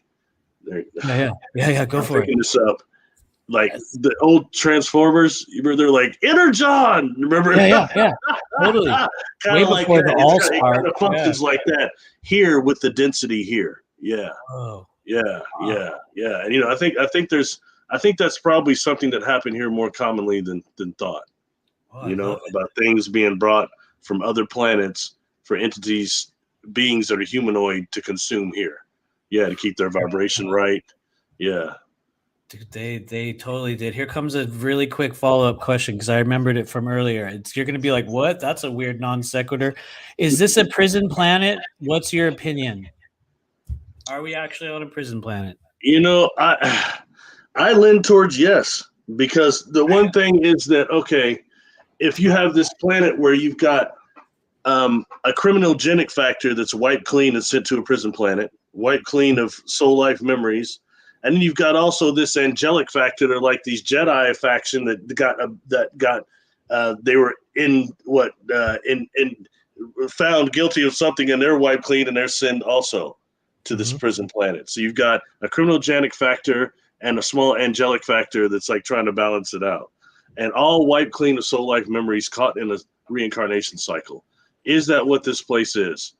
There's definitely this possibility. You know, my brother's 65. He's quite a bit older than me. And he got me to laughing one day. People were saying that they thought it was a choice to come here and yada, yada, and all that, you know, very new age stuff. And he started going, that's BS, man. It's BS. I said, why? He looks at me, he goes, man, this is a very hellish place. It is dangerous here. This is very close to hell. He said, I didn't agree to come here on any quantum level whatsoever. He looks at me, he goes, bro, it's like I think I was injected here. And I started laughing, man. I couldn't help it. But interesting reference, you know. He's somebody that astral projects a lot. He's a musician too. So yeah, much more than I do. I don't astral project like he does. And sometimes he's mentioned coming out of these portals or coming out of the body. Sounds a lot probably like what it might be when you're coming through the birthing process. Probably very interesting. Here, I'll just tell you my version of it. I know that I chose to come here. A lot of people say like this, I didn't choose this. In fact, people book sessions with me to have booked those to literally ask me that question. You know, why did I choose this life, or did I choose it? And you know, after having looked at that for a number of years, I think it's kind of both. I think for some people, they're going to need to have what we would call a prison planet experience.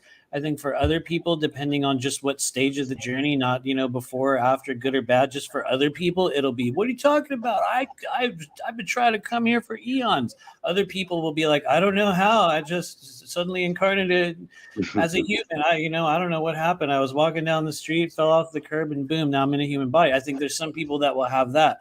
To me, I think we incarnate into a realm where it's basically a holder for all of those kind of souls. And I think for some people, it's going to have to be a prison experience. For some people, it's going to be a liberation experience. For some people, it's going to be a war. We're in a stage where a lot of the war people get to have their moment. Maybe not all the way, but to me, I think it's different for everyone. What do you think about that idea? Well, you know, I have past life memories, and I know there's some things here I came to do this time. So I think it was an option to come here for me. So I can't totally 100 prescribe to the prison planet thing, but the problem I do have here is the loss of soul life memories. So it's like right now we're in the 12th grade, but we can't remember kindergarten to like 10th grade. What kind of crap is that, man? That pretty much sucks as immortal souls. So I have a problem with that. And the other thing is that apparently souls that are very much on the demonic level, spirits and souls that are so negative and on the demonic level, easily incarnate here just like you and I do. Mm-hmm. Oh yeah, members of the population. Totally. And then more than that, they seem to be in control of everything. Yeah. You know, and yeah. So I mean, they could basically in control of destroying humanity and destroying our own biosphere. What a great job to have. Here's the thing, though. What if that, and we're speaking in a philosophical way here. What if that's literally the way it's supposed to be? What if this is what we do every single time? We're like, I'm not going there. I'm never going back. How did I get here? And then boom, we come back again because that's what we do. And every time, and maybe not every time, but we'll come back. And maybe that's the nature of the human experience is like, and we got to deal with this and we have to overcome that and we have to heal this. And each time it's a little bit of a different thing. And so to me, as far as I can tell, they're meant to be here. It's meant to be controlled by darkness. Our human journey isn't even to destroy it. Our human journey is to balance it, at least for me, and to choose which one we want to be. Do I want to go that way or that way? And so to me, I think that's exactly how it's supposed to be. And I don't know, maybe I'm on a soapbox now, but it feels like it. Well, I could put it this way. I think that pretty much sucks. I can't disagree with you, but I mean, I just think as a whole, I think it sucks. The whole 80s, 90s, and 2000s phrase that never gets old. It sucks. It's kind of like Star Wars, man. The first one, I was talking to some friends, I had them all laughing, but I was being serious. I said, Obi-Wan Kenobi is probably the biggest liar in cinema history. They're like, what do you mean? I said, well, that first Star Wars, he gave Luke that lightsaber, and he said, hey, this is your dad's. He wanted you to have it, He should have said, no, the truth is, man, I took it from your dad when I cut off his legs and his arms and left him to die in this acid pit and burned up his lungs. And by the way, he also killed a whole bunch of kids with that thing at the Jedi Temple on Holy Ground. Highlander would never do that. Never mind that. That's what he should have told the dude when he gave him that lightsaber. That was they gotta let the saga play out. You know what I mean? kind of just for fun, just out of fun. It's kind of like in Rocky. What's it? Creed. Creed. Yeah. Rocky should have told Creed the truth. Well, I'm sorry, kid, but your father danced himself out to James Brown. When he got done dancing, he got in there. There was nothing left, and he got taken out in one round by somebody just an inch taller than him. I remember that movie, but I don't remember that part. You're kind of like bringing me back to what was that, 80? Was that 80, 83, 84? 80, I think, right, 84. 84, oh, okay. Yeah, you got beat down by the Russian. Yeah, that's it. I was 8. I was 8. I think I was 8 years old. So I don't know. Maybe that was before my time. But here comes an immediately too weird. Here comes an immediately awkward follow-up question on a completely different topic. This is a thing that I do. It's like we're gonna rapidly change lanes. We were on the left one. We're gonna pull the car over here really hard. What's up with the Akashic Records? What do you know about it? We just touched on it really quickly before we came in here, and I do want to mention that because I heard you talking about it on a video recently. And you kind of blew through it, and you were like, black holes, Akashic Records, and there was a link. Tell us about that. All right. Okay. First, this goes into black holes. Okay, and what somebody by the name of Dr. Rudy Shields and some other astrophysicists have discovered about black holes through the data that they've collected at the observatories. Mm-hmm. And what they found, they've returned the black hole MACOs, magnetically eternally collapsing objects. All right. And that they actually function much more similar to brain waves. And that's actually fascinating when you look at that. And what the MACO is itself is what we're always told that, black holes just bring everything in and crush everything, like that movie when I was a kid. Yeah. But in reality, what happens is when something goes through the black hole, information, it creates a complete copy of it on the surface. And they're calling that actually the quantum hologram. But what happens is quantum hologram wraps around this MACO. Okay. And in that way, that connects something to what they call conscious waves, which actually come from the creator. And conscious waves occur in 2 ways. They're spherical and helical. Okay. Now, taking that and correlating that with the Akashic Records, that's what the Akashic Records is, okay? It's this information, the hard drive of the universe. The information is wrapping around that MACO all the way to the outer accretion disk, which is going to be what we're seeing now, okay, and dealing with now. So that's actually a hard drive. The MACOs are the hard drives of the universe. Now, dealing with when accessing MACOs and how they can be consciously connected to us, going to our bodies have these things called microtubules. And for this discussion, we're relegate this to brain microtubules, okay, which actually makes up the neuron network. Okay, taking that, and something I want to say about these microtubules, they occur in 2 ways. They're spherical and helical.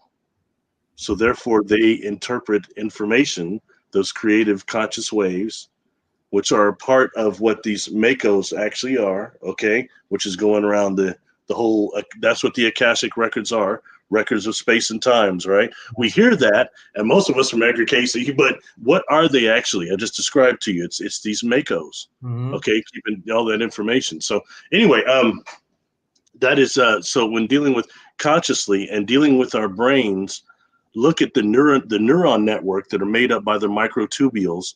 We have something called mirror neurons. Yeah. And mirror neurons is what I'm using right now when I describe my experience. Other people can see it. Yeah. Excuse me. That also ties into the grab release reflex also. and also the quantum hologram itself, what we just described. Yeah. The mirror neuron network, it's all connected. So if we're going to access these black holes, we have to do it consciously. Yeah. So that puts us to, like, when I used to deal with Dr. Shields, we did a little bit of work together, and I asked him, so what do you quantum physicists think that the speed of thought is? And what he gave me some experiment, and then he said, we think it's around 100,000 times the speed of light. Makes sense. Yeah. So that's what takes us there, and taking this and kind of wrapping this in. I like this because you're heavy. I know you'll float with me. Oh no, I love it. I love it. Keep going. I talked about how conscious these craft were. I was on board. Yeah. Now I was on board a craft. I've got illustrations of it that I was very sick in this room, especially. There's a black beam in the middle, but around this room are these like wormholes, these spirals opening and closing. And I have a light beam that jumps in front of me. It looks like a pink ball at first, and it starts unfolding on the ground, like almost like a sunflower. Okay. And then it jumps into one of these portals and comes out of another one. These portals are opening and closing. And what I can tell you now is that was a room on board this craft where the craft was choosing the wormhole of the Mako of the most cohesive pathway. And you've got a craft that can do that. That type of sentient level is what we're talking about here. So when we're dealing with these Makos and these craft, they're much more organic and much more thought conscious aware than we would ever think. I can't speak for everybody's experiences, okay? I know some people are dealing with more of the nut and bolts, but I'm talking about more organic conscious craft like I've dealt with, so that's the way to deal with that somewhat when thinking about these black holes and how we can actually access them consciously. You see, so that's whole, like, you're looking at that way with, with what they real quick. I don't want to take us too far off. Keep on going, dude. Keep going. Most all the beings I've dealt with and the areas they give me don't make sense. Sectors of space that they talk about beyond the Earth, beyond the space-time continuum, beyond the exo-space-time continuum. What the hell does that mean? But then I pick up this alliance, and they gave me a name when I was 36, bro. I had to be 36 after a lifetime experiences to finally get a name. And then when I got it, I was out walking, and I survived brain injury walk in the morning I always take, and I start getting hit telepathically, and they give me this name. And then I say, are you kidding me? The name I get is Extragalactic Interdimensional Cooperative, emphasis on cooperative alliance. And I was walking, man. I just stopped. It's almost dawn. I just threw my hands up. I said, are you kidding me? I was supposed to tell people that? That's worse than saying the Astar Command. I'm going to get laughed out of the. You know what I mean? Yeah, but but then, Federation of Light. Yeah. Yeah. Yes. Yeah. But they hit me real quick. It wasn't a joke. And understand the cooperative, and they go from micro to macro. Yeah. And I don't understand where all the beings I've experienced from, especially the ones that are in these glass tubes on some of these craft. They're just different containers for consciousness, plasma, bit light. I don't know. But, I saw something. I get information will just start coming in now. That's how it is, opposed to always seeing spaceships and aliens. It's not like that anymore. It's an information wave. Yep. And something that came out, the James Webb Telescope took that picture of what called SMACS 0723. I was looking at that picture, and I start picking up information off one specific galaxy that's on the upper right. It looks like a golden ball, and it's got like a deeper golden, almost a bow over it. And they say that's being caused by the gravitational lensing effect. But I'm picking up that there are beings from there that are part of this alliance I've dealt with that are non-physicals, and similar to what that Uranta book would call, it's not celestial artesians, but it's a type of non-physical beings that are similar to brilliant stars. They call those one brilliant evening stars. Sorry, I can't remember the name that they gave exactly. I feel you though. I feel you. Cosmic intelligence that I believe is there and is dealing with this alliance I'm dealing with. And that kind of information comes out of nowhere. I guess people call it downloads now. But when dealing with that part of the Webb's telescope, they pointed that at a place the size of a grain of sand, and it's supposed to be somewhere they thought there would be no galaxies, and they come out with like 1,000 in there or something. So that tells you, when dealing with the ocean of consciousness that is creation, cosmological, interdimensionally, it's beyond fathom, man. Whoa. Wow. I mean, just like, I gotta like take a breath there. We talk about the reptilians. No, I'm just kidding. Totally.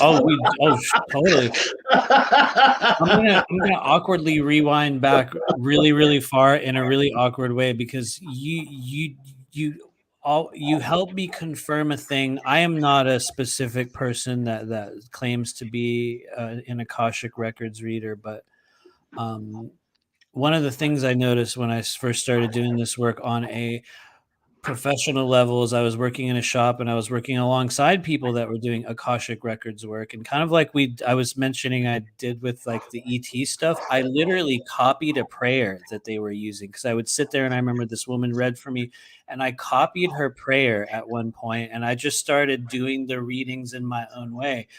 And what I noticed, I think it was like the second or third time when I was like, I'm going to connect with Akasha Records. I don't even know. I don't have the certification, but I'm just going to try, hint, hint, need a certification. But anyway, upon connecting with those, the first thing that I perceived was a thing that I did not know was actually a construct. And what it was a spiral started growing within my sort of mind's eye. And it was almost like a burning wick. And it was like going, and it was like swirling and swirling and swirling. And as that happened, what I began to perceive was many stars, or I didn't know it was stars, but it was like many lights, many points of light. And so in a weird way, it makes sense to hear you describe the Mako or the black hole as an extension of what we would call maybe a galactic or a larger version of the Akashic Records, because I did not even know that's what I was connecting with. And as soon as I did it, it was like a literal spiral began to develop. So anyway, I just wanted to... and if you think about this universe specifically, we deal with not just the microtubules and the conscious waves. The spiral is what's on here. Everything, to our galaxy shape, to the way the atom is around the electron, everything here is based on the spiral.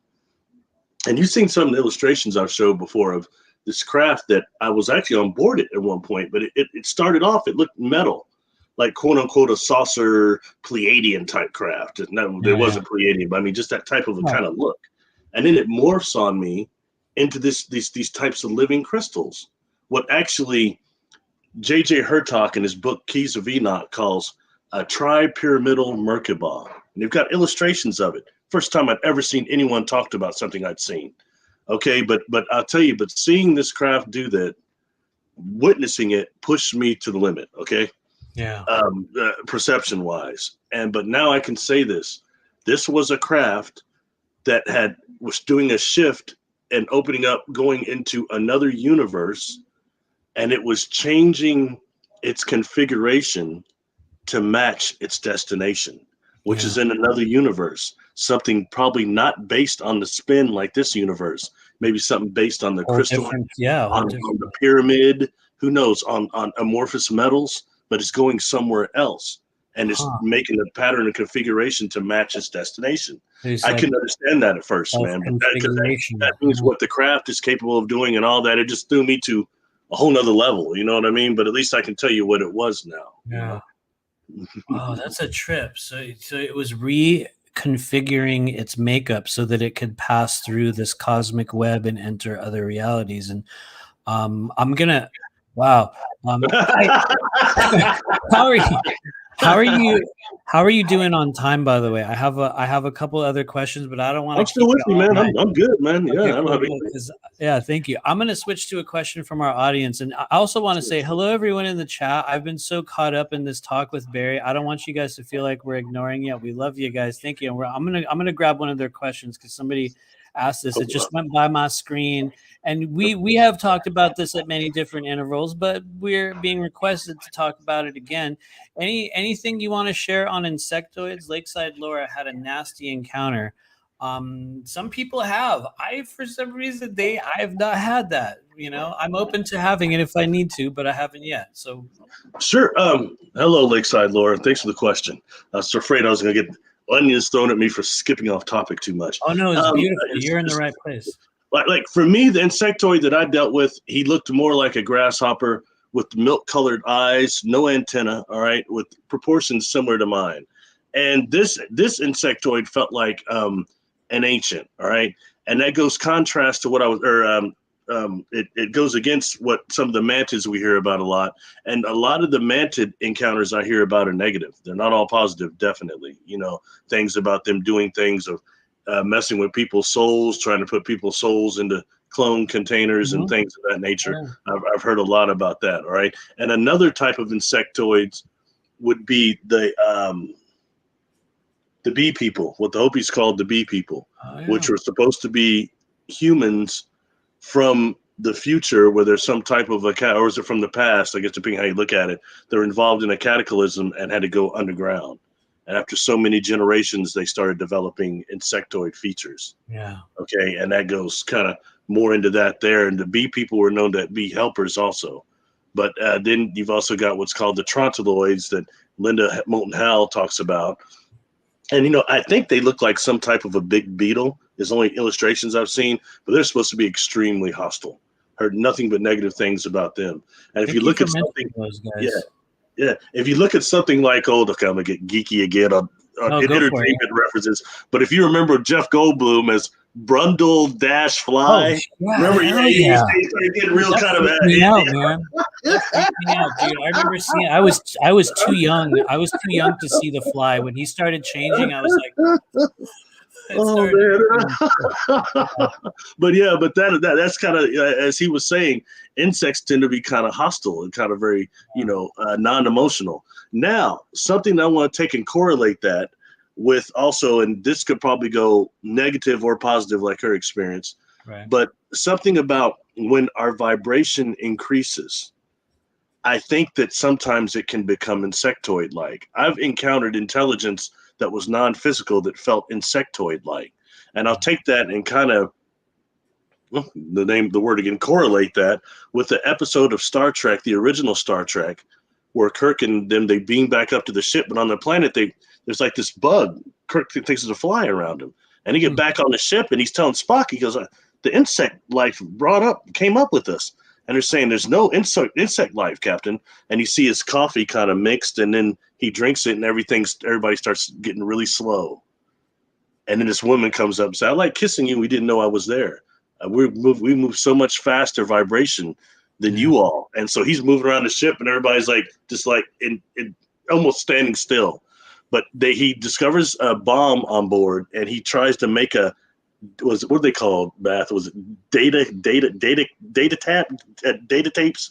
He made a data tape for Spock saying, hey, there's this device on here and you got to destroy it, yada yada. But when Spock plays it, it's just this yee like a bug. And eventually he slows it down like a million times. He's got Kirk on there. So I think that when we start dealing with some of these species that their vibration is so fast, they might seem insectoid when perhaps they're fully not. I don't know. Food for thought on that. But those are some of the different insectoid species that I'm familiar with. And I think it goes through the gamut. There's probably several of them, and I have definitely heard of negative encounters, mostly connected with some types of the mantis beings with the hoods.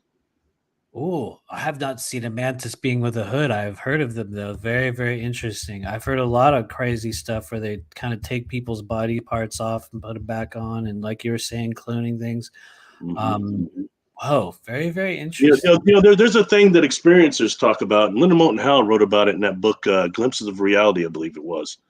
And they call it the place of translation, which is a type of tube technology, but a place where there's all this light. And that's where they're trying to put people into other bodies and trying to do a soul transfer of types.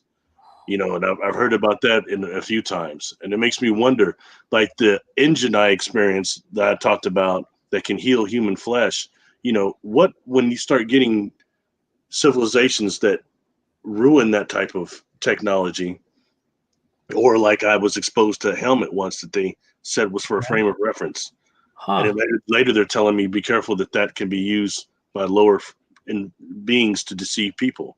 It's virtual reality technology. Yeah, yeah. I encountered a thing where they like put a visor on, like literally like a eye visor thing on as well. It's funny you mentioned that. Wow. Yeah. So that hopefully that answers that a little bit. Those are the more, and when you start, it gets a little scary when you start looking how maybe some of the insects on this planet function.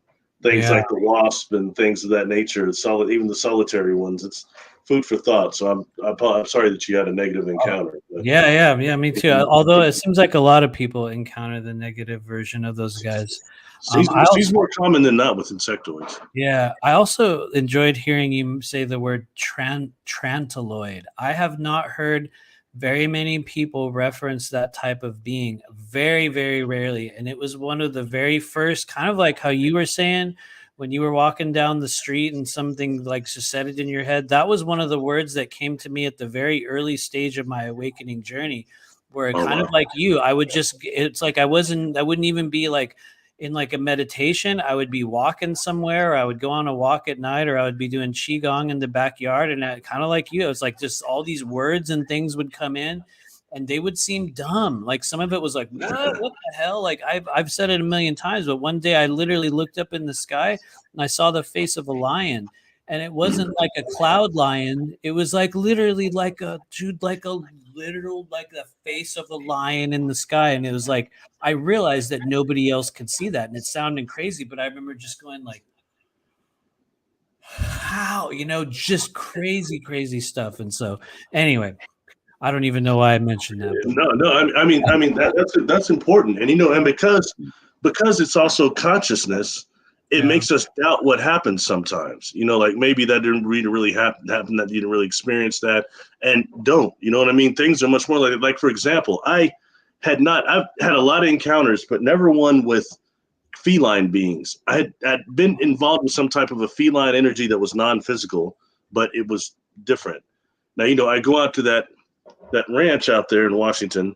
Yeah. And the first year I went out there, so many things. I'm not a young man, so I thought it was past a point in my life where I have these experiences that just stop my world. You know what I mean? So I went out there and I had nothing but every day something was stopping my world out there. It was really a trip. But like one of the first things, so much heavy stuff happened to me in 2016 at that ranch that when I got invited back to speak the following year in 2017, a few weeks before I went there, I did a hypnotic regression, professional one, to see what all I encountered the first year out there, because I don't sleep much, and I had a feeling the little I was like I'd been inside the mountain, and all sorts of stuff was happening on the superconscious. And one thing I'd seen the first night I was out there, this UFO comes up. They're like dancing at 2:00 in the morning off this mountain. It was just crazy. And this gal I was talking to just left me standing out there. You know what I mean? For like 30, 45 minutes.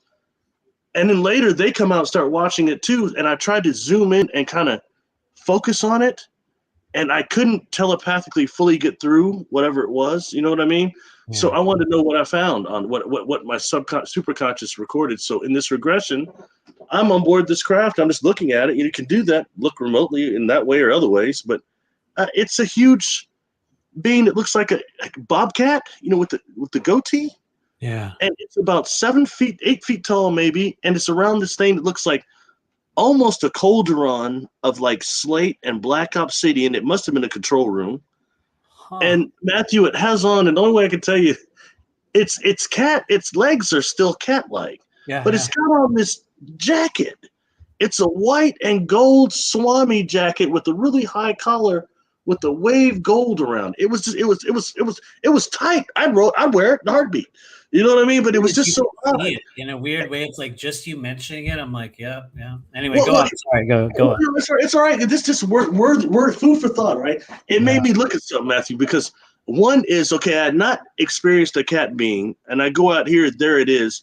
And it's part of this because everybody out there says that the cat beings are guarding the portal and all this stuff. And did that subconsciously auto-suggest me. You know what I mean? And there's something else about that ranch out there. In that Mount Adams, there is some type of a device. Okay. And I saw this in my regression too. And in J.J. Hertog's book, I did a video with John Vivinko because I saw, okay, 2 years later, his team did this thing called remote viewing the ancient aliens of the Asceti Ranch, and he saw this, his team saw this device too. I saw it 2 years earlier in this regression. Yeah. And J.J. Hertog's book, they call this an ore station, is what it's called. They actually have diagrams of it in there, this crystalline Merkaba looking thing that is actually scanning people's soul life memories, or I'm sorry, not soul life, conscious life memories, and then producing some type of an orb that gets in your biofield and pushes your perception forward. And, I saw this, and it even goes this heavy, Matthew, okay? When I went out there in 2017, we had to do a sky watch as a presenter. Yeah. And Barry Littleton doesn't do sky watches, okay? That's cool. I'm glad it works for those people. That's great. But for me, when the ship's coming too close and you start losing hours and hours of time, it's not really that enjoyable. Yeah. It's a different process. Yeah, but there's this a pranayama exercise I had them do this for the third eye. I had everybody one side and then the other of the actually it's the thumbs in the ear and then double and then double.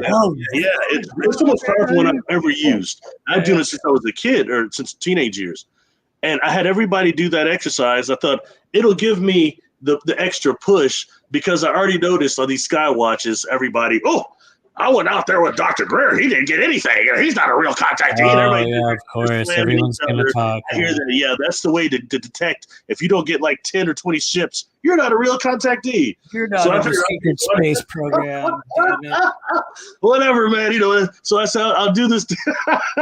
I'll do this deal that everybody tried. But then, on a serious note, first of all, it was hard to demonstrate the technique to everybody because it looks ridiculous despite how powerful it is. But when I get done, and you've got as attendees out here over 100 and some, almost 200 people, but so many legitimate clairvoyants, mediums, experiencers, but they're all saying, I hear seriously, like 15 people or more saying, well, I'm seeing this grid. I'm seeing a grid. Oh, it works. Look at tic-tac-toe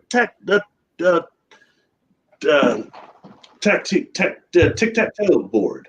And they're all describing this. And what I knew, this was this field of energy that when you're so close to that mountain, that device, it scans people's soul, their conscious, their life memories, and it produces something that keeps their consciousness going forward. Wow. And in this example, since I was under regression and since I'd never seen a cat being, I was like, is that thing scanned me?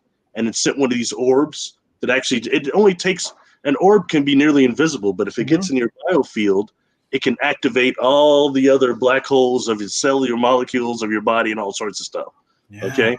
And change our perception. How many people out there say, I saw a Sasquatch. It was walking through the field and just disappeared. Or all these other things they'll see around the mountain. It just disappeared. These are things to just be aware of. Is that device scanning doing that? And when certain people get around it, we activate it. And this is something that exists from when Earth was still a type 1 civilization or type 2, and it's still functioning. And it left me wondering how many of these ore stations are around active on this planet. Maybe Mount Shasta, maybe Mount Kallagash. Food for thought. Huh. Man, I want to get scanned by an orb. I mean, I probably have been and I didn't know it, but I really want to. That is a very new one, like the idea of the technology and the purpose of the orb and the manner in which it would connect with your field. It makes sense that such things exist, not that it's similar to it, but I had been made aware of a similar sort of like a device that existed. Well, I'll just tell the story. I never talked about this one before. This is a device that was shown to me existing in Los Angeles near the airport. I became aware of it when I first met my wife, Honora, and I would spend time at her house when we first met.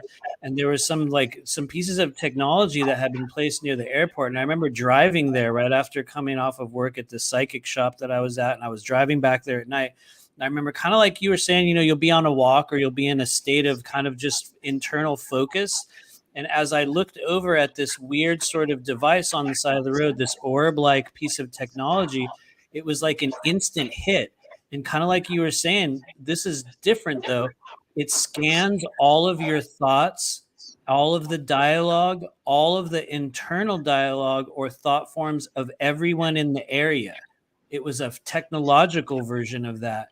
and it would basically mass record biological and telepathic and internal data from people.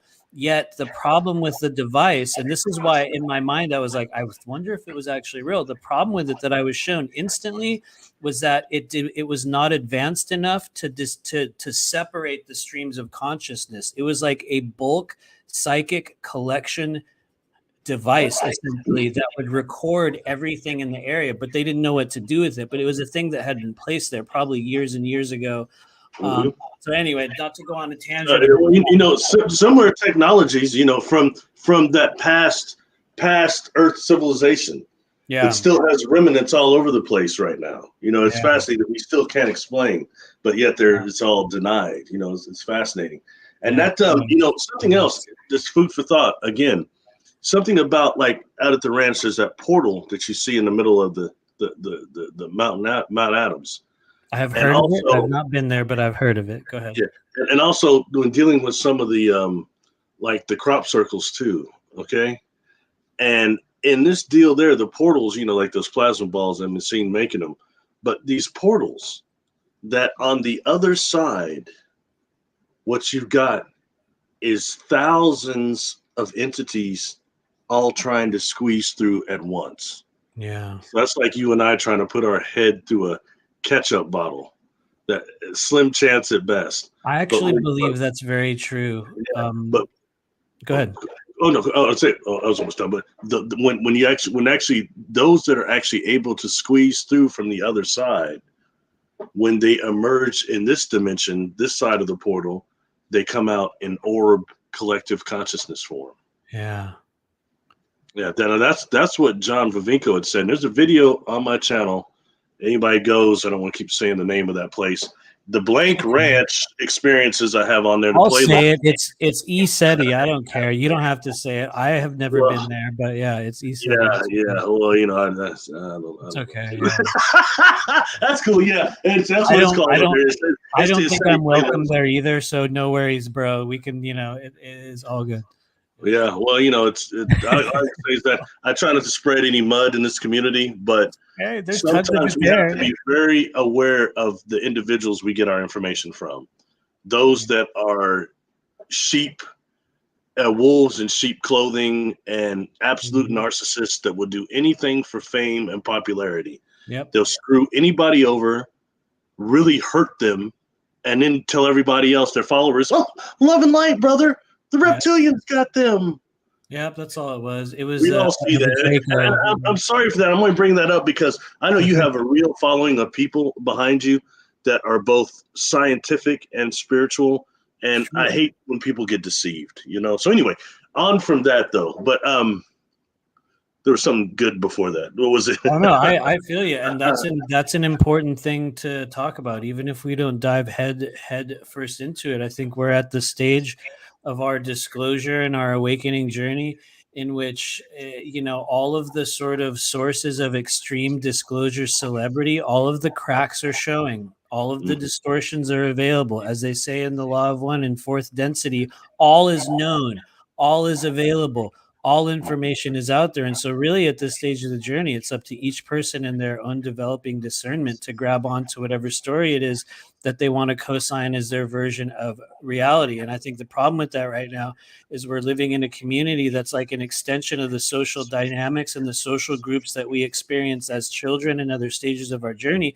And we have to navigate the same forms of narcissism, of manipulation, of grandstanding, of people's desire to be number one, of people's need to kind of co-create a version of reality and then harvest everyone's energy and go join me. And it's like everyone's, all gathering toward this one person's version. And so we're in a stage where it's like people that are really paying attention, that are really opening up their abilities and really kind of like connecting with the higher self, they're going to already be seeing this. And if you're not seeing it, it's okay. It's a consciousness gateway that we roll through. And eventually you will see people for exactly who they are. And don't worry, white chick, we're not saying anyone's name, white chick 22, not talking about James. I don't even know the guy. We're talking about other people. So, you know what I mean? Anyway, you know, someone's going to go, you're talking about this guy and you're talking about this guy. I'll tell you one thing. You make 1 7-episode series about a secret space program whistleblower and the world will never ever let you forget it. And the thing is you see them everywhere. You know, I'll say this much, and I know you'll back me probably on this. All right, I've met a lot of these individuals in person, have either interviewed with them or spent time with them, ate food with them, and let me tell you, half of these people are full of shit. Straight up. Sorry. Don't say it. It's okay. I mean, 90% of them are full of caca. That's just a bottom line. I mean, seriously, and they're out for a lot of disinformation and things of that nature that are not helping people. And look, I wish I was special, you know, but the truth is there are so many contactees. Like I said, I think 80% of the population.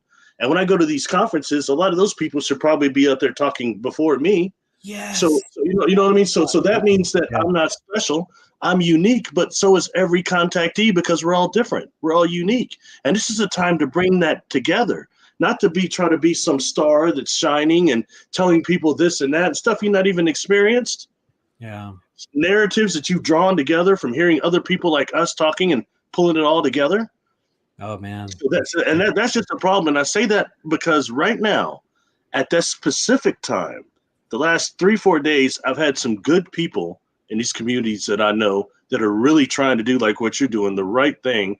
And they're also giving a good message. Boy, they're getting trolled hard right now, getting attacked on the emotional level really hard, especially when they make a public appearance or something. So they're saying, my God, I'm getting trolled so hard. I understand. It's happened to me before. It's happened to you. I get through it for the most part, but I'm kind of the 90s brother. I'll tell you to suck it, man. I don't care.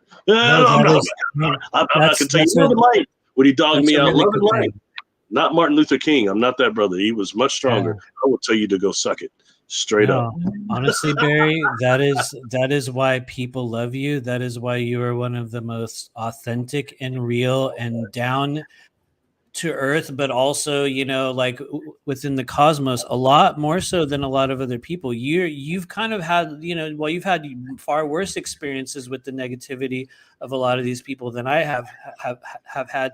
I think you have had the experience where you have seen the manner through which really authentic experiencers and people within our community will get sidelined, ignored, maligned, and even have all kinds of shit talked about them because they're not here to sell a thing. They don't have a fantastic story about the Galactic Federation, or they didn't go on a ship to Neptune last week and suddenly, but I do this all for you. In fact, I'm going to say one thing because we're going to get in a real fun quagmire of everyone talking about this later. So I will table this after this. I'll say one thing. For those of you guys grabbing onto the, you know, like just the madness of our like disclosure celebrity scene, one of the greatest red flags you'll ever see is the moment when they say, I'm doing this for all of you. I'm here to clean up ufology.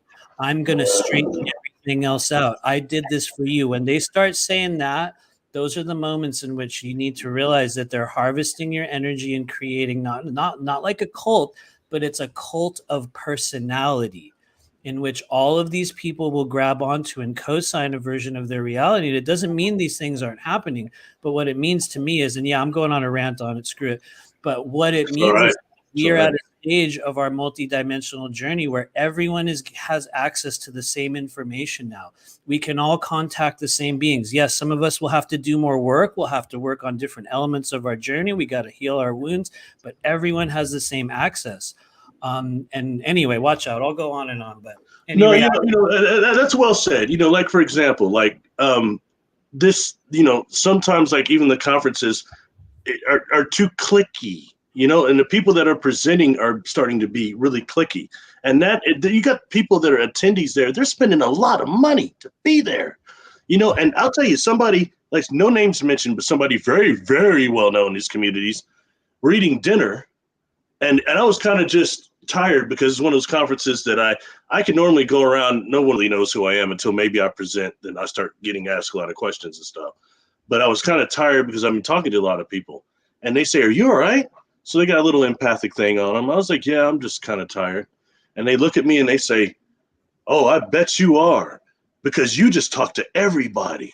Anybody who wants to talk to you, just talk to everybody, like all day long." And I looked at him, Matthew, and I said, "Well, what the hell do you think we're here for?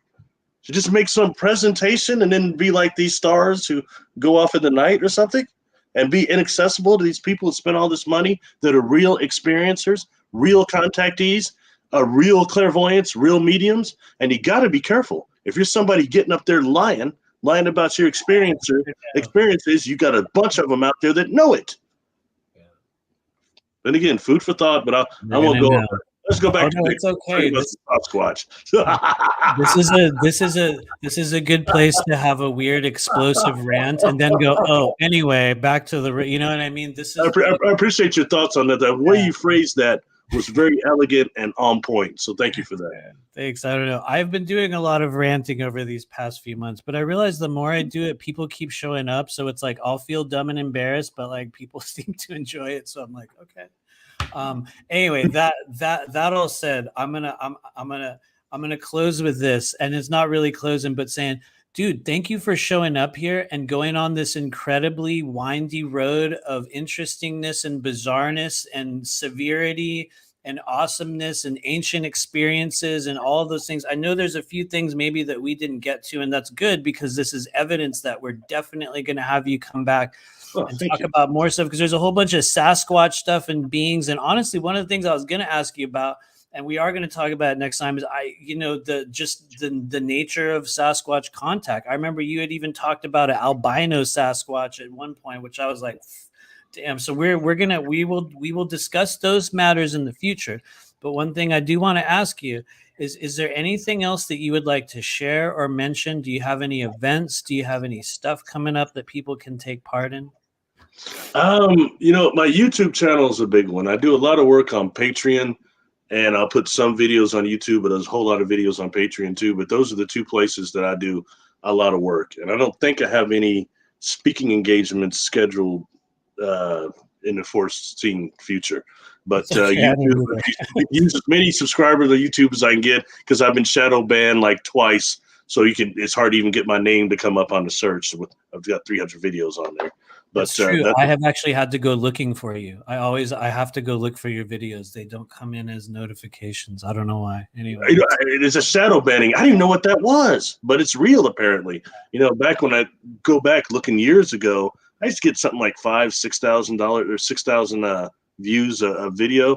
Then suddenly that went down to like, I'm lucky to get 60 people. Some people saying I watched it, and several of us, and we're not coming up on the counter.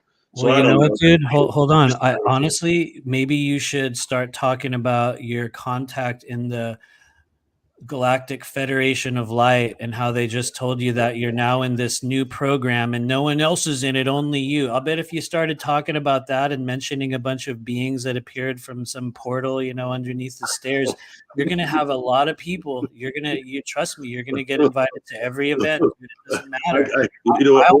Create a fake scenario to do that. Put my camera up in the window and I'll go over there and look like this. And when somebody puts the puppet up there, I'll go run back and, I had contact, that's a good one. Next thing you know, it'll be at like 1 million views, or who knows, maybe not, because but anyway. Something I did want to say real quick go for it. I thank you for this, and that I found that you're really good in all the material you put out.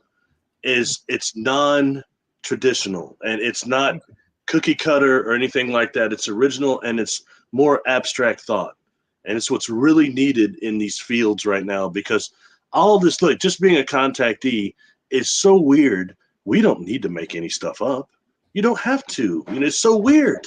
But I think you do a really good job of bringing that up, not just Melanin Extraterrestrials, but the organic part, all the different factions you bring in, along with the energy work you're doing too. Thank you for that, because I've learned stuff from you in person that you taught me. So Thank you. I really sincerely appreciate that. I'm at the stage of the human journey, probably like you, where it's like I realize just the more rawly authentic and like the real version of me, which, you know, we probably spent most of our lives trying to hide that version of us or be something that everyone else thought was cooler. The like, dude, like the more I do the real version of me that I am every day, the more life seems to work, which to some people sounds like a really simple kind of like, well, obviously. But I think when you are operating within this strange physical, spiritual kind of extra terrestrial realm and you start really, really talking about the realism of your experiences, people will pick it up and they will find it. And so it's an honor to have you say that. It really means a lot. I Well, you appreciate know, it. Matthew, the divine field is real. Yeah. The divine field is real. And, you know, and what we just talked about, the Makos and the Akashic Records and how all that works, how that's the hard drive of the universe. When you're dealing with type 5, 6, 7 civilizations that may not even be in existence anymore physically, they still exist in that quantum hologram. Yeah. And they interact with us through the contact phenomenon through our brains that we just talked about, the microtubules and all that. So when we've got a system that is absolutely inundated everybody with negative encounters, reptilians, grays, anal probes, on and on and on. And then when you have actual higher beings trying to contact us, our brain is powerful enough that we're turning that in through autosuggestion into a negative encounter. We Yeah. are that strong. And higher beings that might be trying to communicate with us. We've got to be very aware of how powerful autosuggestion is. Yeah. I mean, Wow. I don't mean to bring this up, but I know cats I love it. Go that for it. are a Christian just because they say, if I don't do this Christianity thing, I might be in an acid pit with a pig with a porch stick Oh, sticking yeah, in right, their ass, right, yeah, probably totally. sulfur into a lake of fire. You know, so I better go along with this system just in case that's true. Just in case that's the way it is. How many people are doing Powerful that with, auto-suggestion. Most powerful auto-suggestion ever. Anyway, I'll shut up. oh no, dude, I love it. I love it. I look forward to having you. Yeah. Thank you. I look forward to having you come back here. I mean that very, very sincerely. I have a literal final question, and it's nothing Sure. like any of the other ones. Sometimes I want to bring in this question right at the end of my shows, and I always forget to, but it's just like it's like a wild card question. And I'm very, very interested, Barry, if you could go back into another decade or another stage of your life, and if you could bring back a TV show from, say, the 80s or the 90s or 70s or even beyond, any ideas what shows you would bring back, even if it's, you know, anything? Wow. You know, that's interesting. One of them would be a show that I was just actually watching, one of the few reruns that was on it. It was a show that came out probably about 82, 83 with Judson Scott. It was called The Phoenix. And it was about, he was extraterrestrial that dealt with Egypt and some other things. And it was just very interesting. That would be one. I guess that's still around. I said Doctor Who, but That's I like okay. No, that's okay. Yeah. I like the older ones better, like the Tom Baker ones and stuff like that. Okay. Wow.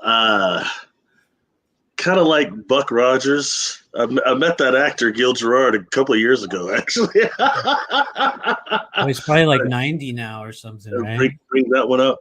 And another one I was a fan of was actually So Many Were, was the Knight Rider show. Oh, yeah. Okay. There you go. You know, what I find interesting, why I say that is because outside of the turbo boost, almost everything Kit could do, they can do now. They've got things where they've got metamaterial that make almost indestructible alloys. Mm-hmm. They've got GPS. He was all the time, Kit, plot me a course to Las Vegas. And you see the GPS. That was 1982. There was no GPS yet. That's, you know, they were Skyping. Him and Devin Miles were Skyping all the time. Yeah, totally. Star Trek was Skyping. Lieutenant Uhura and Spock had the Bluetooth. I mean, there's all sorts of stuff going on. Okay, so Knight Rider, the Phoenix. Interesting. Okay, cool.